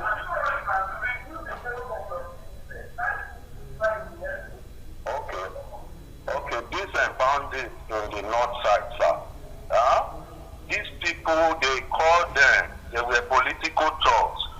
This northern governor used them to run politics without giving them jobs. They were given guns by these former governors in North to do politics. After they have used them, they dumped them without giving them jobs. They were brought from neighboring countries. They are not Nigeria. If you discover, you will see some are Shad, some are Malians, some are Nigerians. They brought them to run election. They know these politicians in the north. They know what they are using them for. So they should settle them so that they can go back to their various countries. They should not leave them here. That is what is bringing this problem. Okay, thank you very much. Because of time, thank you very much. Thank you. Like we said, the comments of our viewers, it is their personal comment, not a reflection of ITV at all. And one of the callers said it, that it is his own personal opinion. Because some of the comments they make, they don't have evidence to validate their comments. So we need to really make that very clear. But let's just conclude. Yes, sir. Bishop, just a sentence. Tell us the way out. Yes. The way out is very simple. Okay. Get a vigilante, say police, federal police, army, or give them, increase their wages. Okay. Give them modern weapon and encourage them. I tell you, before 6 months, this thing is over. Okay, thank you very much. Concluding comments are best. Yeah, that's exactly what my take is. Let us go beyond rhetorics. Oh, we have done this, we have done the other one. Oh, in the past, when we came, the other government didn't do that. It's not time for blame game. Okay. It's time for action. The security architecture must be rejigged. The security architecture must be well beefed off. And the morale of the military are doing well. Their morale must be boosted. Okay. Pay them good wages. And when you do so, let's call the spade a spade. A caller just now talking about sponsors. Let us not run away with that. Run away from that. There are people sponsoring insecurity, even from the far north. Some people, the other time, they said they were going to publish their names. Government should do well if they really have those names, National Security Advisor, publish the names of these people and deal with them squarely. Once that is done, you will see Boko Haram and the ISWA will be a thing of the past. If we lack the capacity by way of weapons of war, armament we don't have, we should appeal to places like America, developed countries, to help us with such equipment to completely obliterate this menace. Thank you very much. Thank you. That's the show. I hope you enjoyed every bit of 60 Minutes Nigeria, this week's edition. If you did, keep a date with me by the grace of God. Next week, we'll be looking at another topic that has to do with Nigeria. Until then, have a wonderful weekend ahead. Bye-bye. This is ITV. Certainly the best.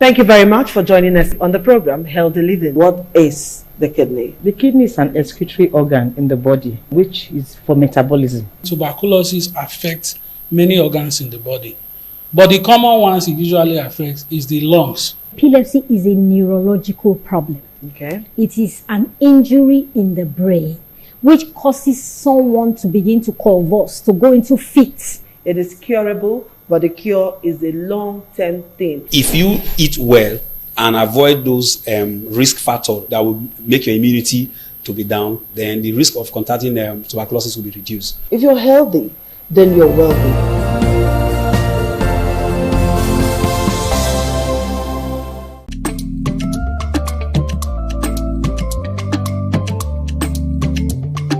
The man went out to bring in thugs to come and beat her. Yeah. In a situation like that, do you think women would have seen that and still want to speak?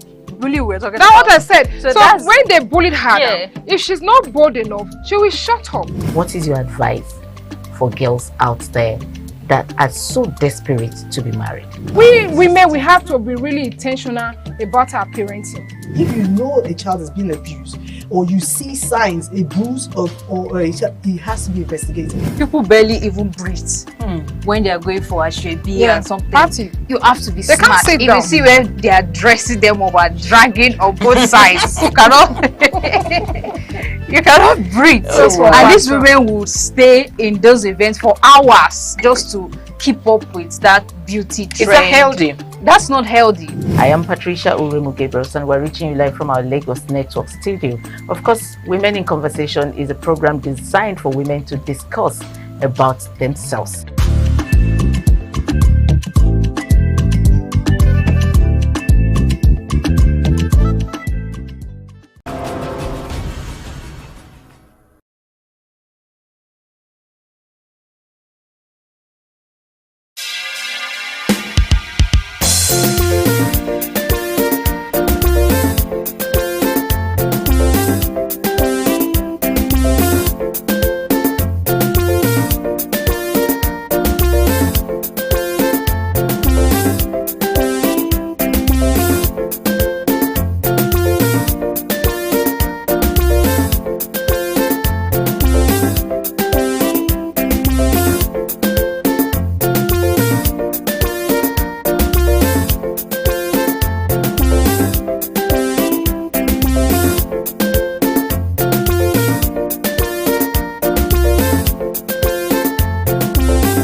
ITV, certainly the best.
Thank you very much for joining us on the program Healthy Living. What is the kidney? The kidney is an excretory organ in the body which is for metabolism. Tuberculosis affects many organs in the body, but the common ones it usually affects is the lungs. Epilepsy is a neurological problem. Okay. It is an injury in the brain which causes someone to begin to convulse, to go into fits. It is curable, but the cure is a long-term thing. If you eat well and avoid those risk factors that will make your immunity to be down, then the risk of contracting tuberculosis will be reduced. If you're healthy, then you're wealthy.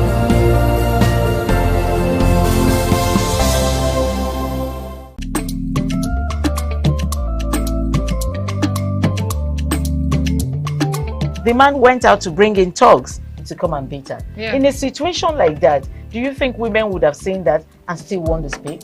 Really, we're talking That's about what I said. So that's- when they bullied her, Yeah. now, if she's not bold enough, she will shut up. What is your advice for girls out there that are so desperate to be married? We women, we have to be really intentional about our parenting. If you know a child is being abused, or you see signs, a bruise or a child, it has to be investigated. People barely even breathe when they are going for a shrebi and something. You have to be They can't smart. sit If down. you see when they are dressing them up and dragging on both sides, you cannot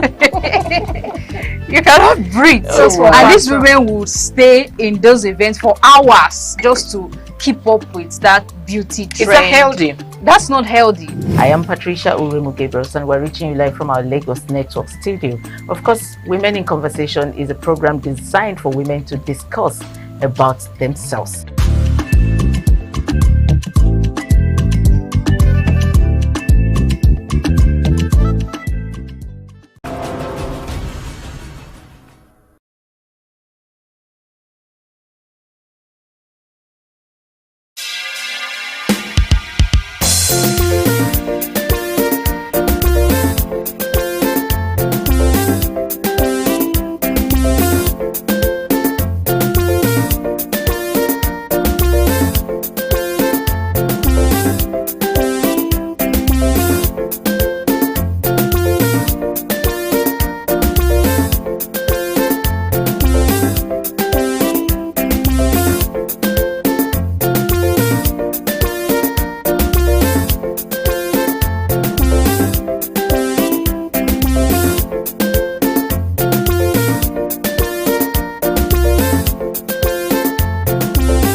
ITV, certainly the best.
Thank you very much for joining us on the program, Healthy Living. What is the kidney? The kidney is an excretory organ in the body, which is for metabolism. Tuberculosis affects many organs in the body, but the common ones it usually affects is the lungs. Epilepsy is a neurological problem. Okay. It is an injury in the brain which causes someone to begin to convulse, to go into fits. It is curable, but the cure is a long-term thing. If you eat well and avoid those risk factors that will make your immunity to be down, then the risk of contracting tuberculosis will be reduced. If you're healthy, then you're wealthy.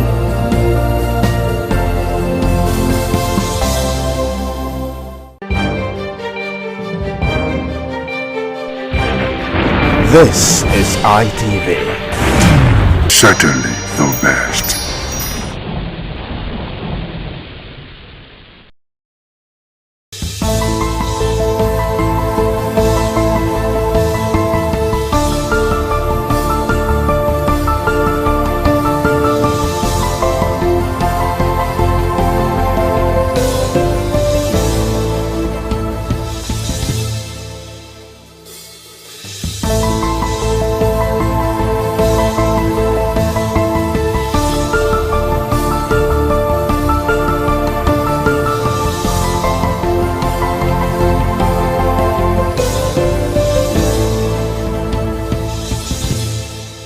Hello there, thank you for joining us on this special interview series on independent television.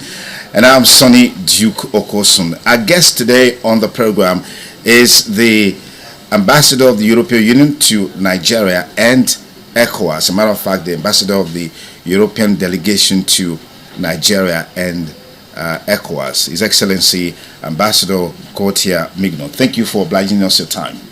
Thank you very much for your kind invitation, sir. Okay, how would you describe your presence in Benin so far? Is this your first time in Benin City? Actually, it's my second time, but I came in a private visit the first time because I hadn't presented my credentials yet to Mr. President, so I could not engage officially by the time. So this time it's the first official visit.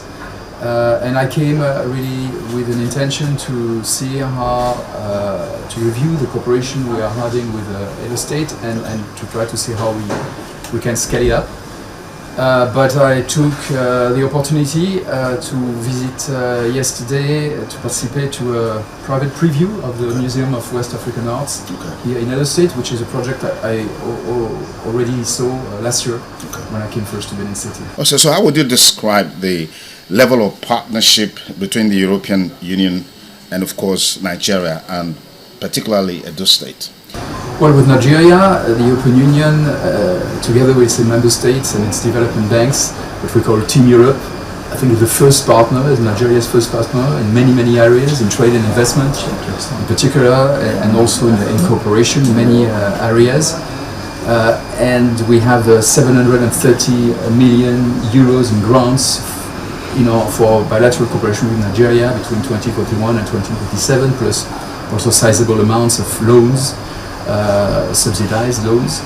And with Edo State, we've had good cooperation in several areas. I'm thinking in particular of support to migration governance and support to stranded migrants returning to Nigeria, and many of them are from Edo State. And in the last few years, we supported more than 23,000 people to come back and reintegrate into their communities nationally, and many of them in Edo State, just to name an example. So we think we can do more in other areas. We're also working in digital economy, in renewable energy, and also in projects for communities. But I always come with states so important like Edo State with an idea of how to try to improve and strengthen what we are doing already. All right. What is the policy thrust of the European Union in terms of opportunities for young people as it relates to education? Well, for us, education is key, and young people are a cross-cutting priority in a country like Nigeria. So in all our projects, we integrate a dimension for young people and also for women. And in particular, as far as young people are concerned, we are funding a big national project called Nigeria Jubilee Fellowship Program. It's about helping young graduates to integrate into labor markets by funding a 12-month scholarship for having internships in medium and small size enterprises or public service to get a first professional experience, and this is something that we are now scaling up with the federal government. And we are also offering possibilities of studies in Europe, particularly through the Erasmus program. We have more than 100 Nigerians going every year to Europe to study a master in the framework of the Erasmus program. All right. What is the policy thrust of the European Union in terms of opportunities for young people as it relates to education? Well, for us, education is key, and young people are a cross-cutting priority in a country like Nigeria. So in all our projects, we integrate a dimension for young people and also for women. And in particular, as far as young people are concerned, we are funding a big national project called Nigeria Jubilee Fellowship Program. It's about helping young graduates to integrate into labor markets by funding a 12-month scholarship for having internships in medium and small size enterprises or public service to get a first professional experience, and this is something that we are now scaling up with the federal government. And we are also offering possibilities of studies in Europe, in particular through the Erasmus program. We have more than 100 Nigerians going every year to Europe to study a master in the framework of the Erasmus program in particular. Fantastic. If you just join us, we have with us the ambassador of the European Commission delegation to Nigeria and Africa, who is in Edo State currently on a private visit, engaging him on a wide range of issues, looking at the partnership between the Commission and Nigeria, and particularly Edo State. Ambassador Mignot, let me quickly take you on a trending issue in Nigeria right now, which has to do with violence, extremism, and the talk around genocide against Christians is gaining momentum across the world, particularly in the US and several other places. What's the Commission's perspectives on this issue, and what is the intention in terms of helping Nigeria to deal with banditry, Boko Haram, and all other, extremism that we're seeing playing up in the country right now? I think it's important not to exaggerate or oversimplify situations which are very complex in Nigeria in terms of violence and insecurity. Of course, it's a big concern for everybody, including for us. We are very much committed with freedom of religion and belief in particular, and of course, any attack against communities or individuals because of their religion must be condemned, unacceptable. But at the same time, we stand in solidarity with Nigeria, with the victims of the attacks, of course, and with the overwhelming majority of Nigerians who are willing to coexist peacefully beyond ethnic or religious differences.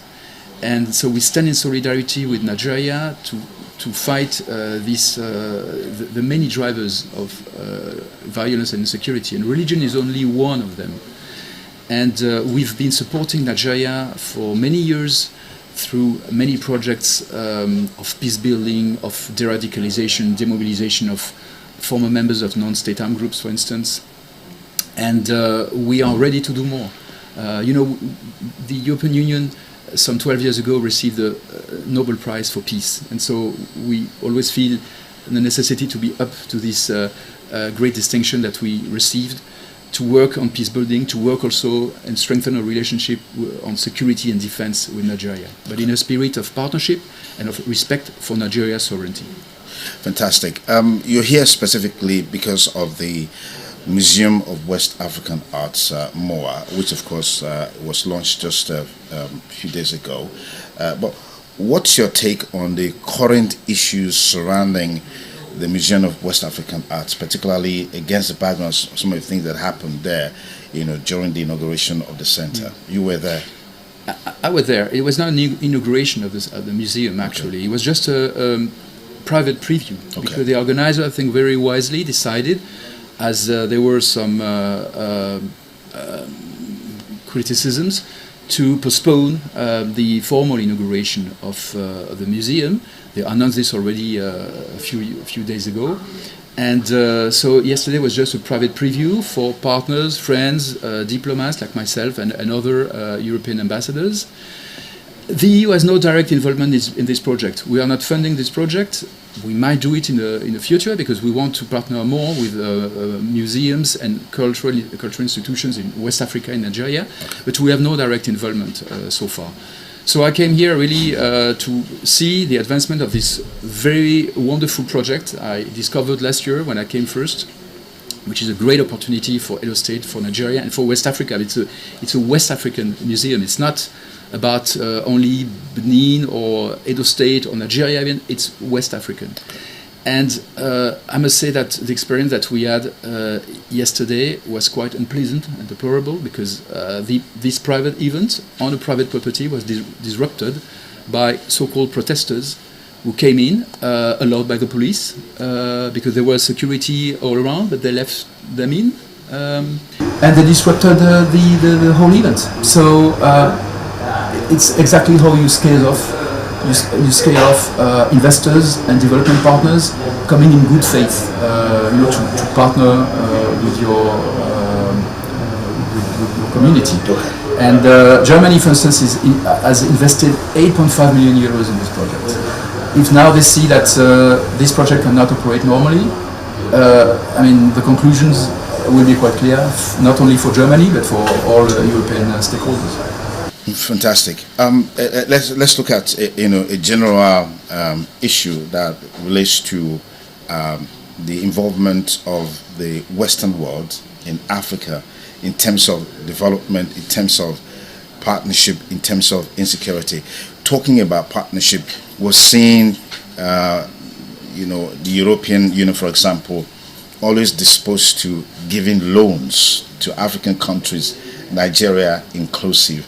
The perspective of these loans being a trap for developing countries, underdeveloped countries. What are your thoughts? What's the Commission perspectives on this? Well, this is a trap where we felt collectively, the lenders and our African partners 30 years ago, and we had at the time to pardon part of this debt, to do a whole work to get out of this situation. So now, through, in particular, our new cooperation strategy, which is called the Global Gateway Strategy, we are very attentive not to fall again into this trap. So we limit the level of indebtedness of partner countries. We give subsidized loans. We don't want to fall again into this trap. And what we are seeing with concern is that African countries, some of them, are falling again into this situation with other lenders, not the European Union, because we've learned from our first experience. So this is why now we work very much with financial instruments, blending loans with grants, for instance, subsidized loans which create revenues for the country, so making sure that they can be reimbursed. So it's really a point we are very attentive to. On a global scale, we've seen the disappearance of peace, so to speak, at the global level. I mean, the Hamas-Israeli crisis there's a ceasefire, there's some sort of agreement, but we're still seeing some measure of violence. We saw recently the RSF activities in Sudan, particularly in Al-Fasher. That crisis is still going on. And these activities or events that are unfolding globally that undermines peace globally, what's your perspective of the fact that it's like the world is hamstrung in terms of dealing with these issues, nipping them at the bud before it blossoms, it flourishes, snowballs into huge crisis like you're seeing now in Sudan? Hunger is there in Hamas. There's starvation, there's poverty, and all of these issues happening. Why is it so difficult for the world leaders to have a consensus in terms of how they can collectively respond to these issues? Because we have collective rules in the United Nations Charter, international law. And what we have seen over the last 10 years or so is that very important players have not respected these rules. You know? Take the case of Russia in particular. Yeah, Russia and Ukraine. Russian invasion to Ukraine, which started in fact in 2014, then it became full scale in 2022. Then we, you know, each from a permanent member of the Security Council, a country which is supposed to be a guarantor of these rules, then, you know, it shows that everybody can do anything and violates international law without punishment. And so this is why it's so important, and this is why the European Union insisted so much that all countries in the world had to condemn the Russian invasion to Ukraine. And most countries, including Nigeria, have done that. But others, including large democracies, have not done so. When you say large democracy, are you talking about the US? The US has done so, but others have not. And then, you know, other crises also popped up. And then when the law starts to be broken here and there, it just becomes contagious.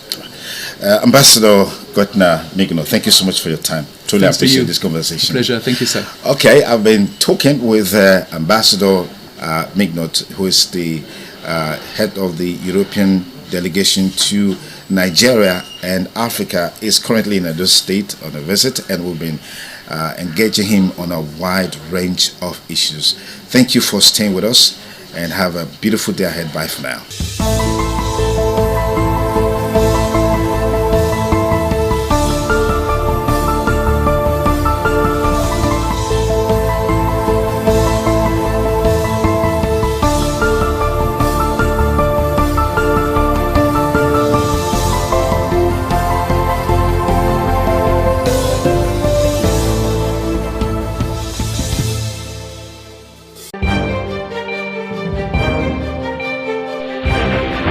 This is ITV. Certainly the best.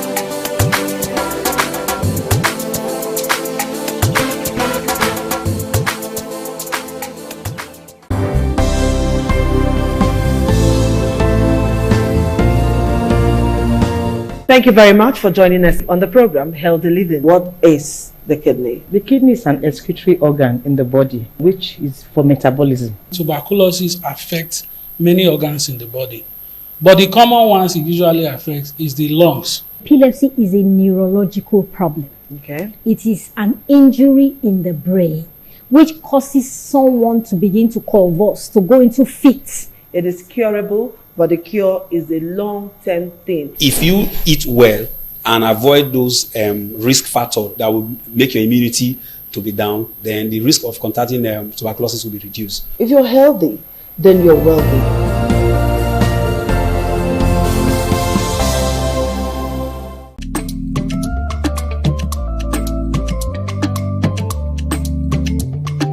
The man went out to bring in thugs to come and beat her. Yeah. In a situation like that, do you think women would have seen that and still want to speak?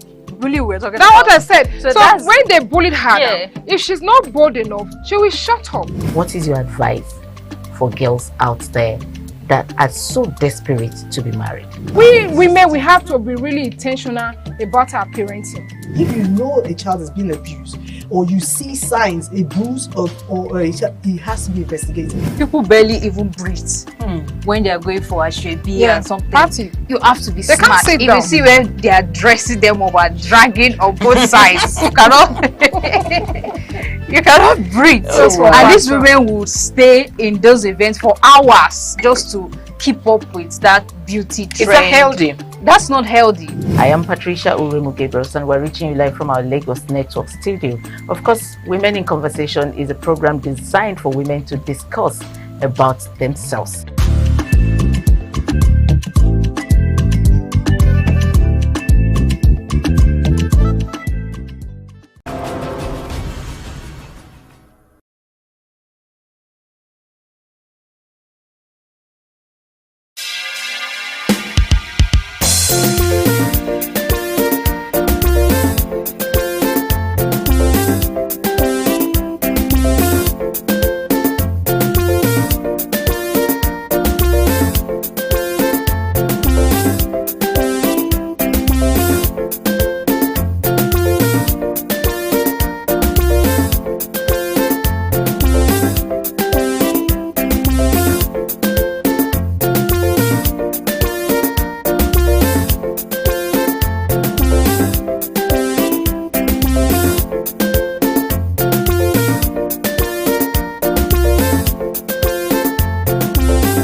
ITV, certainly the best.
This is ITV. Certainly the best.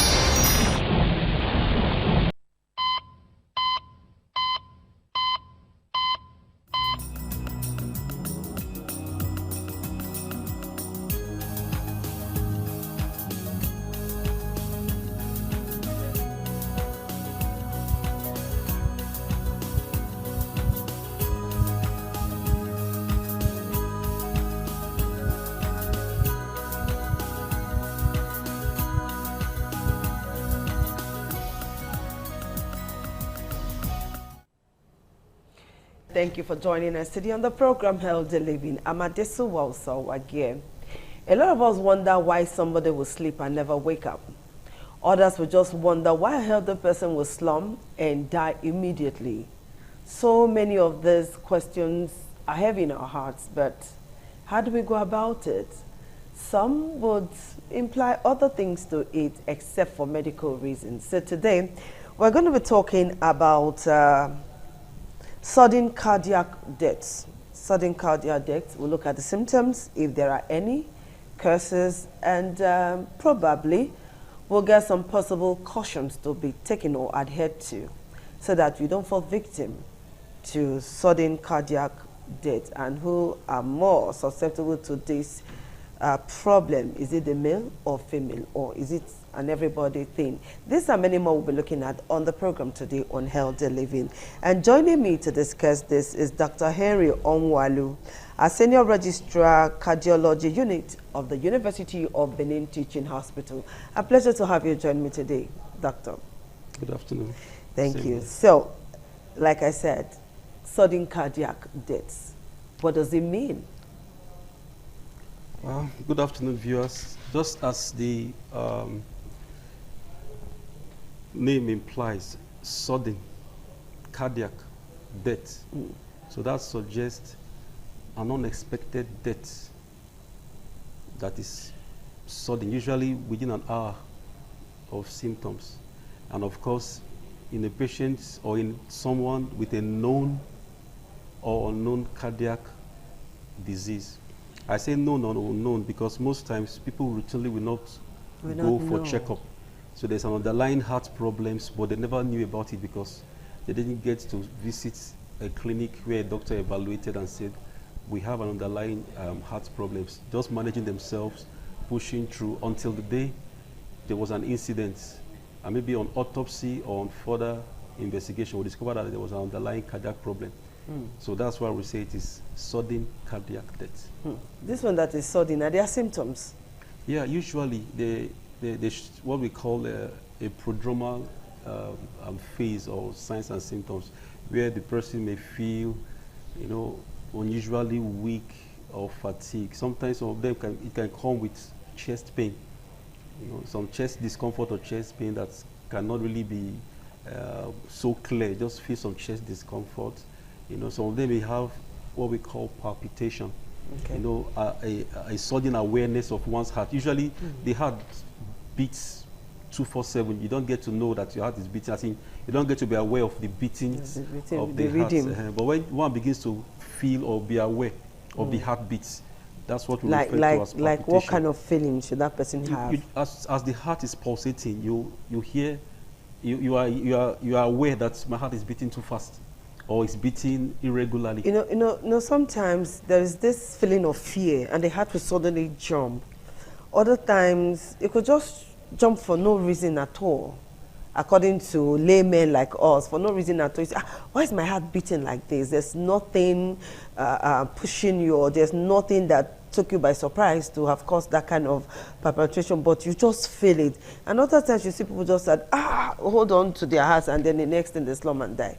So such is a pointer to why somebody should get evaluated properly. For instance, it's not normal. I usually would not feel that heart jumping. Usually would not feel that heart, you know, beating too fast. And for no reason you are feeling it. Well, it's okay when somebody is anxious. That could be physiological. Or when somebody is, you know, exerting himself, or maybe somebody that is running.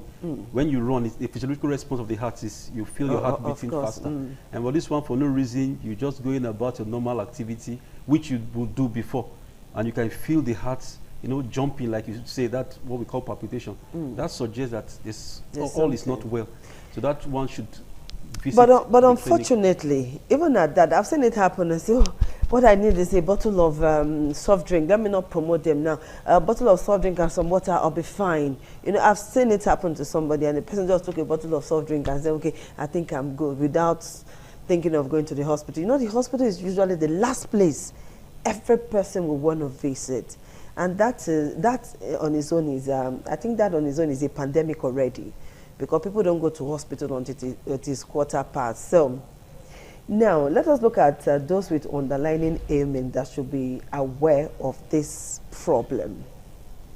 Yeah, usually with people with, there are things we call risk factors.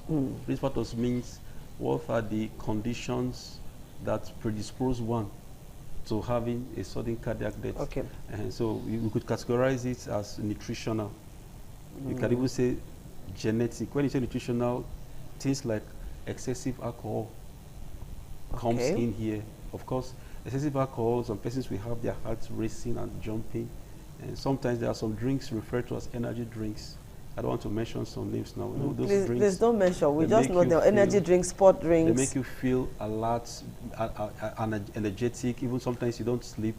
But if you look in, some persons could take as much as more than they should take. And they will be wondering, the way my heart is beating, it's not regular. But nowadays, people live on it, especially young men. You see them carrying it in water cans and some get in lucky. All kind of bottles. Some get but that lucky. is what they live on. Some get lucky. They know that, oh, it is each time I take this, I feel this symptom, and they stop. And you know, when you take away the trigger or the assault, it means that the injury is off, and then the person will be free. But someone may not know, just keep taking it and taking it. And before know what's happening, there's problem. That's why I said nutritional comes in, the energy drink, the excessive alcohol. There, for some reasons, you know, when you talk about malnutrition, We have what we call micronutrient malnutrition, things like magnesium particularly. For some studies, it's been observed that when the magnesium intake is low, it can predispose to a nutritional factor causing sudden cardiac death. For the purpose of educating the public, can you please break down this magnesium intake? Most times when we take our food, we talk of balance. That's why we talk about fruits. Sometimes we say take supplements. If one goes for a routine screening and the magnesium level is low, there are some reasons we say, okay, let's do micronutrient screening. And if it's low, they will give you some supplements, and of course, take some fruits. Most of the food we eat, all those things we put, some of them have some of these micronutrients in the amount that is sufficient for the body. But if for some reasons there's, we're not having balanced diet and there's some malnutrition from micronutrients, then we'll put in supplements. In this economy, we are talking about getting our tummy filled, not balanced diet now. But most times, some of the things we need for the balanced diet are things that we could help ourselves with. As simple as having a garden, once in a while putting fruits in your diet, those little things that we may just commonize. They really may not be so difficult to access, and we don't need so much from these micronutrients just to be well nourished. Then things like genetic factors. In genetic factors, a lot has to do with genetic factors because for some reasons it just runs in some family. If in some family you have this history of people having sudden cardiac death, people just slump and they are no more, they slump, and particularly when it's multiple, that suggests that every member of that family should come for screening. So we can pick the problem earlier and then begin to see how we can manage the risk factors. It's not the person's fault, just that in some families, for some reasons, we have what we call hypertrophic cardiomyopathy. The heart's just excessively thickened. It's not your fault, but being aware, one anticipates. And it's not a village people thing. Not necessarily. Because that is what we usually attribute it to. Not necessarily. Medically speaking, it's a genetic factor. That's why I said nutritional factor. I've explained that. I've talked about genetic factor. Now we're talking about what some of them, we call them long QT syndrome. For some reasons, the electrical transmission in the heart, because of some structural malfunction or abnormality of the genetic makeup. So the conduction is not smooth, it's longer, like you said, long QT syndrome. And that's predisposed to abnormal conduction, and that can cause a sudden cardiac arrest, and that's sudden cardiac death. And we have acquired, we have congenital. Of course, for the acquired, there are some drugs that can prolong the QT interval. So such drugs in some conditions are avoided. So there are some tests we do when the QT is prolonged. Some of those drugs are avoided because that can lead to sudden cardiac death. The patient already have a background problem. Then there are a lot of others. So we talk about genetic. We talk about I've mentioned nutritional. Yes, you have. We have what we call arrhythmias. Arrhythmias still talks about the electrical conduction of the heart because the heart works by both the mechanical and the electrical. That's what keeps the heart working. So with the electrical components, if there's any problem in the transmission, what we call arrhythmia, it's like somebody, when you say somebody is having what we call convulsion epilepsy, sometimes in this transmission in the heart, there's some disruption or abnormal flow. So that abnormal flow is what we call arrhythmia. One of them is what we call premature, I'm sorry for using a lot of medical No, go ahead. Well, premature ventricular contraction. If an ECG is done, sometimes it can be occasional, not to worry. But for some time, if it is maybe having it occurring like 10 times in an hour, that's significant. And that can give an idea of this person is at risk of sudden cardiac death. So having that, evaluating arrhythmia can help us know and categorize. So there are a lot of other risk factors, but for time, just there's one I'm going to ask you after this short break. All right, the program is Healthy Living on Independent Television. We'll take a very short break, and when we come back, we'll continue with questioning the doctor so that we can get answers to our problems. We'll take that short break now.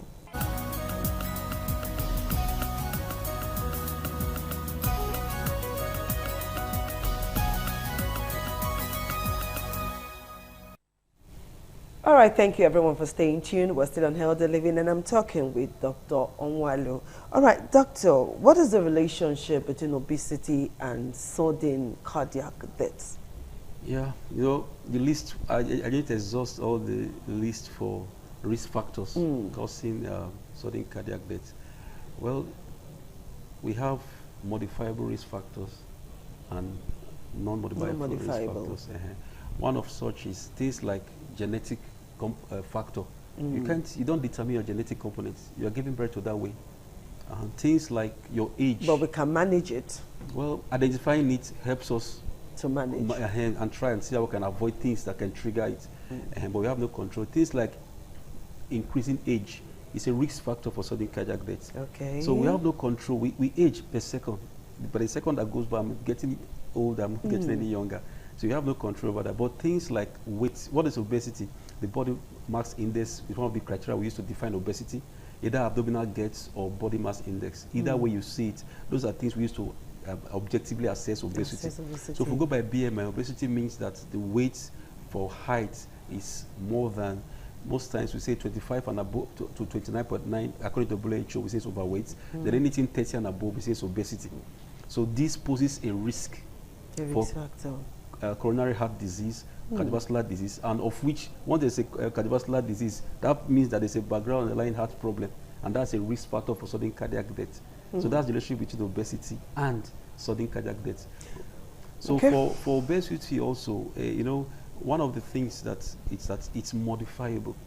We have we have the opportunity to shed off some weight. Work on it. And that's why I classify it as it's classified as a modifiable risk factor, unlike the increasing age, genetic components, and the others that are not modifiable. So this one is modifiable. Okay, instances where people sleep and don't wake up again. Could it be cardiac arrest or cardiac sudden death? Now, well, cardiac arrest could lead to sudden cardiac death. Don't forget, when they say cardiac arrest, it means that the heart stops. And for the period the heart stops, there may be some injury. Whether I like it or not, when there's an abrupt cut-off of the oxygen and blood supply, because even the heart itself requires blood supply and oxygen. You know, the particular area or segment supplied suffers some injury. So there's some micro scar, depending on the level of damage that has occurred there. And when that occurs, that's to say that that place will malfunction. And so that's why I say there's a link between the cardiac arrest leading to sudden cardiac death. But however, the defining factor there is that there's a background cardiac disease before you can talk about the sudden cardiac death. So when people sleep and don't wake up, is a problem when people sleep and don't wake up, if there's a background heart problem, sleeping and don't wake up could mean that the sudden cardiac death occurred while asleep. And things like heart attack, if an heart attack occurs during sleep, and depending on the severity, what we call myocardial infarction, what we refer to as heart attack in the layman's word, is that there is some occlusion of the blood supply to a particular region of the heart. So the degree of the occlusion defines the severity of the ischemia. So if it is an acute myocardial infarction, that means the occlusion is at least 70%, 80%, 90%, almost completely blocked. And when that happens, it shows that that part of the heart is compromised, and they may not be recovered. Okay, does this also happen in children? Yeah, it is rare, but when it does happen in children, then most likely it is the genetic component that is contributing. All those genetic abnormalities like the long QT syndrome, the Brugada syndrome, when those ones are occurring, most times below 35 years, then otherwise, it's like I said, increasing age is one of the strong risk factors. As we grow older, the vessels are sclerosed, you know, the heart is old. And for most times, people that already have a background heart problem, for instance, heart failure. So what that has heart failure suggests that the person is also at risk of having a sudden cardiac death, particularly when the ejection fraction, because when we do a scan of the heart, what we call echocardiography, we are able to assess for the systolic function by the ejection fraction. If it is less than 30, that is an indicator of a high risk for sudden cardiac death. You know, all of this will be difficult for layman to understand, except you go to the hospital. And it's not something you can diagnose yourself. No, you have to be evaluated. That's why, for instance, somebody maybe somebody close to you now, maybe walking or being around you at work, but you observe that this person is always easily getting tired. But the person is managing. Such person shouldn't manage. You should just visit and say, I observed that recently I'm not as strong as I used to be. I easily get fatigued. Maybe the person is overweight. That's another reason to say, oh, I'm overweight, I'm actually getting fatigued. Let me just walk in for a check. This is not how I used to feel. And you may be surprised, you go in for that check and they say, oh, the ejection fraction of the heart is low. And of course, there are some drugs we can give to improve the function of the heart shed off some weight. There's some injection we can give to shed off some weight. There's some things we can do to improve the overall function. And then that risk factor is controlled, and that delays the, the consequences that would have happened if the person had not come for that checkup. So the message here is, when we don't feel well enough, when we feel unwell, when the body gives signals, because most time the body will give signals, and we recognize those signals, we are advised to walk into the general practice and have a general check. Being on this program is like doing advocacy too. But unfortunately, you are Nigerian, I'm Nigerian. You work in a hospital. You know that most cases come from the emergency units. Until somebody is almost gone, we find it difficult to go to hospital. And the problem of this world is so much that anything can happen to anybody at any time. Somebody can just fall suddenly in the market and the person is gone. And people don't come to help. The next, everybody's bringing our phone to come and let's see what's happening. You're videoing the person instead of calling for help. And then ambulance services is another thing. The 911, the emergency number thing is another crazy thing in this part of the world. We don't really have it. I know we used to have some emergency ambulances I see at, but I don't know if they're still functional. I think those ones are still there. Fine. So thanks to but it should be everywhere. Our environment, we have that. However, well, it is what we are faced with. And that now will be a pointer to self-help. What you can do to prevent it, do. One of the risk factors I didn't mention was psychosocial. Okay. Psychosocial risk factor is something that we may be able to control. Things like things that can necessarily make you depressed, you avoid them, because depression is a risk factor for Okay. Things like maybe, for instance, well, your socio-economic status, really, you don't have any control over that. But just try and work harder to improve, because most times some of these things happen more in the low socio-economic status. Yes, maybe because, I don't know, the people high up there are able to afford medical, they're able to access healthcare easily because they are more empowered. So maybe that's why it occurs more in the low socio-economic status than the higher socio-economic Even for some of those who can afford it, hospital is the last place they want to go to. Rather, we'll go to church. We'll go and faith it out. Well, yeah. So relationship between faith and medicine. It has to be, there has to be a balance. There has to be a balance. Why there has to be a balance? Even if you want to faith it out, you should even know what is wrong before you faith it out. And if you know what is wrong, you're faithing it out, you know what you're faithing. So you can't know what is wrong if you're not evaluated. So I will still explain further that maybe ignorance may be the problem. What are you faithing when you don't even know what is wrong? What is wrong? And so I don't think there should be any clash. It's just ignorance, maybe. Because if you feel unwell, you need to be told why you are feeling unwell. So you are not working, get evaluated and say, okay, this is what I don't think ignorance is an excuse, because a lot of us are very good churchgoers. I believe in miracles, I do. So don't get me wrong, please. I believe in miracles, but you have to know, like you said, you have to know what is wrong with you before you can ask for a miracle on what is wrong with you. All right, Doctor, before we leave, then, can you just please tell every one of us, particularly those of us who don't like hospitals, I don't like hospitals, but I try my best possible to do all that I can. Tell us what to do. How should we look at our hearts before we start running to the hospital? Tell us how the heart should function, what we should look out for, and how to generally take care of ourselves so that we don't become victim of our own mistakes. In the next 30 seconds, can you do that for us? Yeah, I can do that. Well, the summary of all we've just said is be aware of your health, know your numbers, know your body. Okay. You feel any slight change you cannot explain. You don't have to like the hospitals. Most times you don't have to have emergency per se before you walk in. We have what we call the wellness clinic. You just walk in, I just keep my routine and make it a habit once in a year to go for general check. Like a birthday gift to yourself. Yes, and know your numbers. What are the numbers you should know? Know your BMI. Okay. Know your blood pressure. Okay. Know your fasting blood glucose. Okay. Know your cholesterol. At least these basic 4. Your BMI will help you know how you should discipline yourself to trim your weight down and your diet. Your blood pressure will help you know if you need an intervention to work on your BP or not. Okay. Your fasting blood sugar will help you know if you need to control that sugar.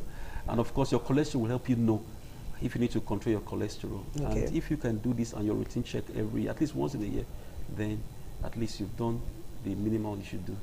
All right, doctor. Thank you so much for finding time to be with us. Today we cannot take calls. We hardly take calls on TV, but we can take calls on radio, and we do that on Thursday. So let me get this promise from you that we'll do this on Thursday on radio. Yes, doctor, yes. Thank you so much for saying yes. All right, people, this is what we're going to do today. Know your cholesterol level, know your BMI, know your sugar level, know your heart rate level, know everything that you need to know about yourself. And I will let you know that it does not cost much. There's a wellness clinic at UBTH. It's a government hospital. I'm not promoting that hospital. I've used it, and I think you can use it too. Hopefully the strike will be over soon, and people will go about their normal activities again in the hospital. So thank you, Dr. Nwalu, for finding time to be with us. So we'll see you again on Thursday, and that will be on radio. Until then, please take care of yourself. Don't drink too much. There are some sport drinks you should not even go close to, okay? All of this will damage your life if you are not careful. Bye-bye.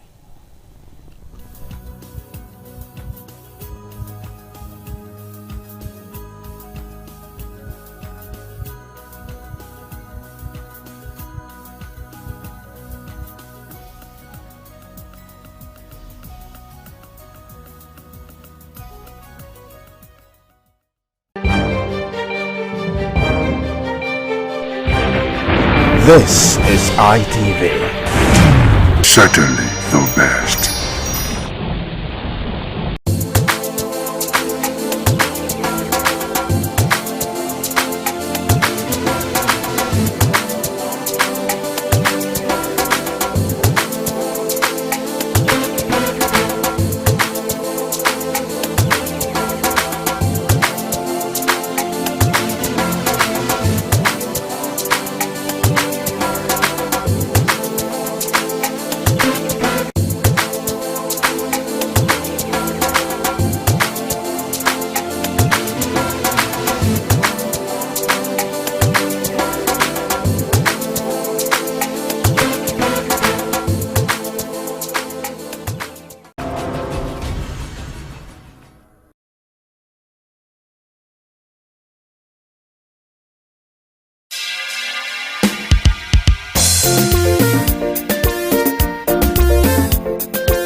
ITV, certainly the best.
Thank you very much for joining us on the program Healthy Living. What is the kidney? The kidney is an excretory organ in the body which is for metabolism. Tuberculosis affects many organs in the body, but the common ones it usually affects is the lungs. Epilepsy is a neurological problem. Okay. It is an injury in the brain which causes someone to begin to convulse, to go into fits. It is curable, but the cure is a long-term thing. If you eat well and avoid those risk factors that will make your immunity to be down, then the risk of contracting tuberculosis will be reduced. If you're healthy, then you're wealthy.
Thank you very much for joining us on the program, Healthy Living. What is the kidney? The kidney is an excretory organ in the body which is for metabolism. Tuberculosis affects many organs in the body, but the common ones it usually affects is the lungs. Epilepsy is a neurological problem. Okay. It is an injury in the brain which causes someone to begin to convulse, to go into fits. It is curable, but the cure is a long-term thing. If you eat well and avoid those risk factors that will make your immunity to be down, then the risk of contracting tuberculosis will be reduced. If you're healthy, then you're wealthy.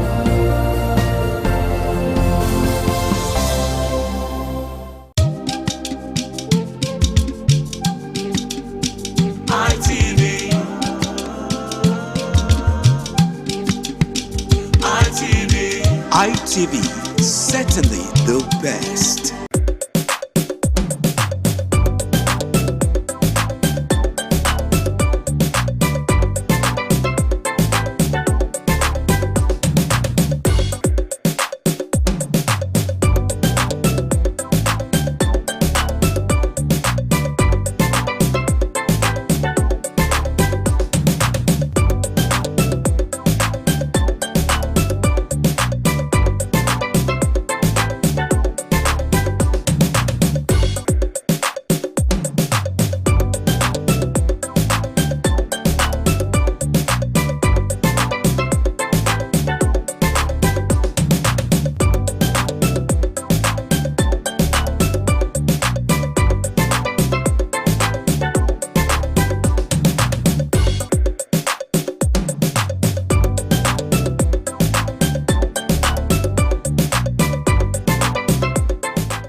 The man went out to bring in thugs, to come and beat her. Yeah. In a situation like that, Bringing Joy Unlimited to your home with a double upgrade promo. Yes, you heard it! Okay, here's the deal. Simply recharge 1 month on Nova, Basic and Classic, and enjoy double upgrade for 1 month, while Super or Global subscribers enjoy 5 extra days for free. Or recharge for 2 months on Nova, Basic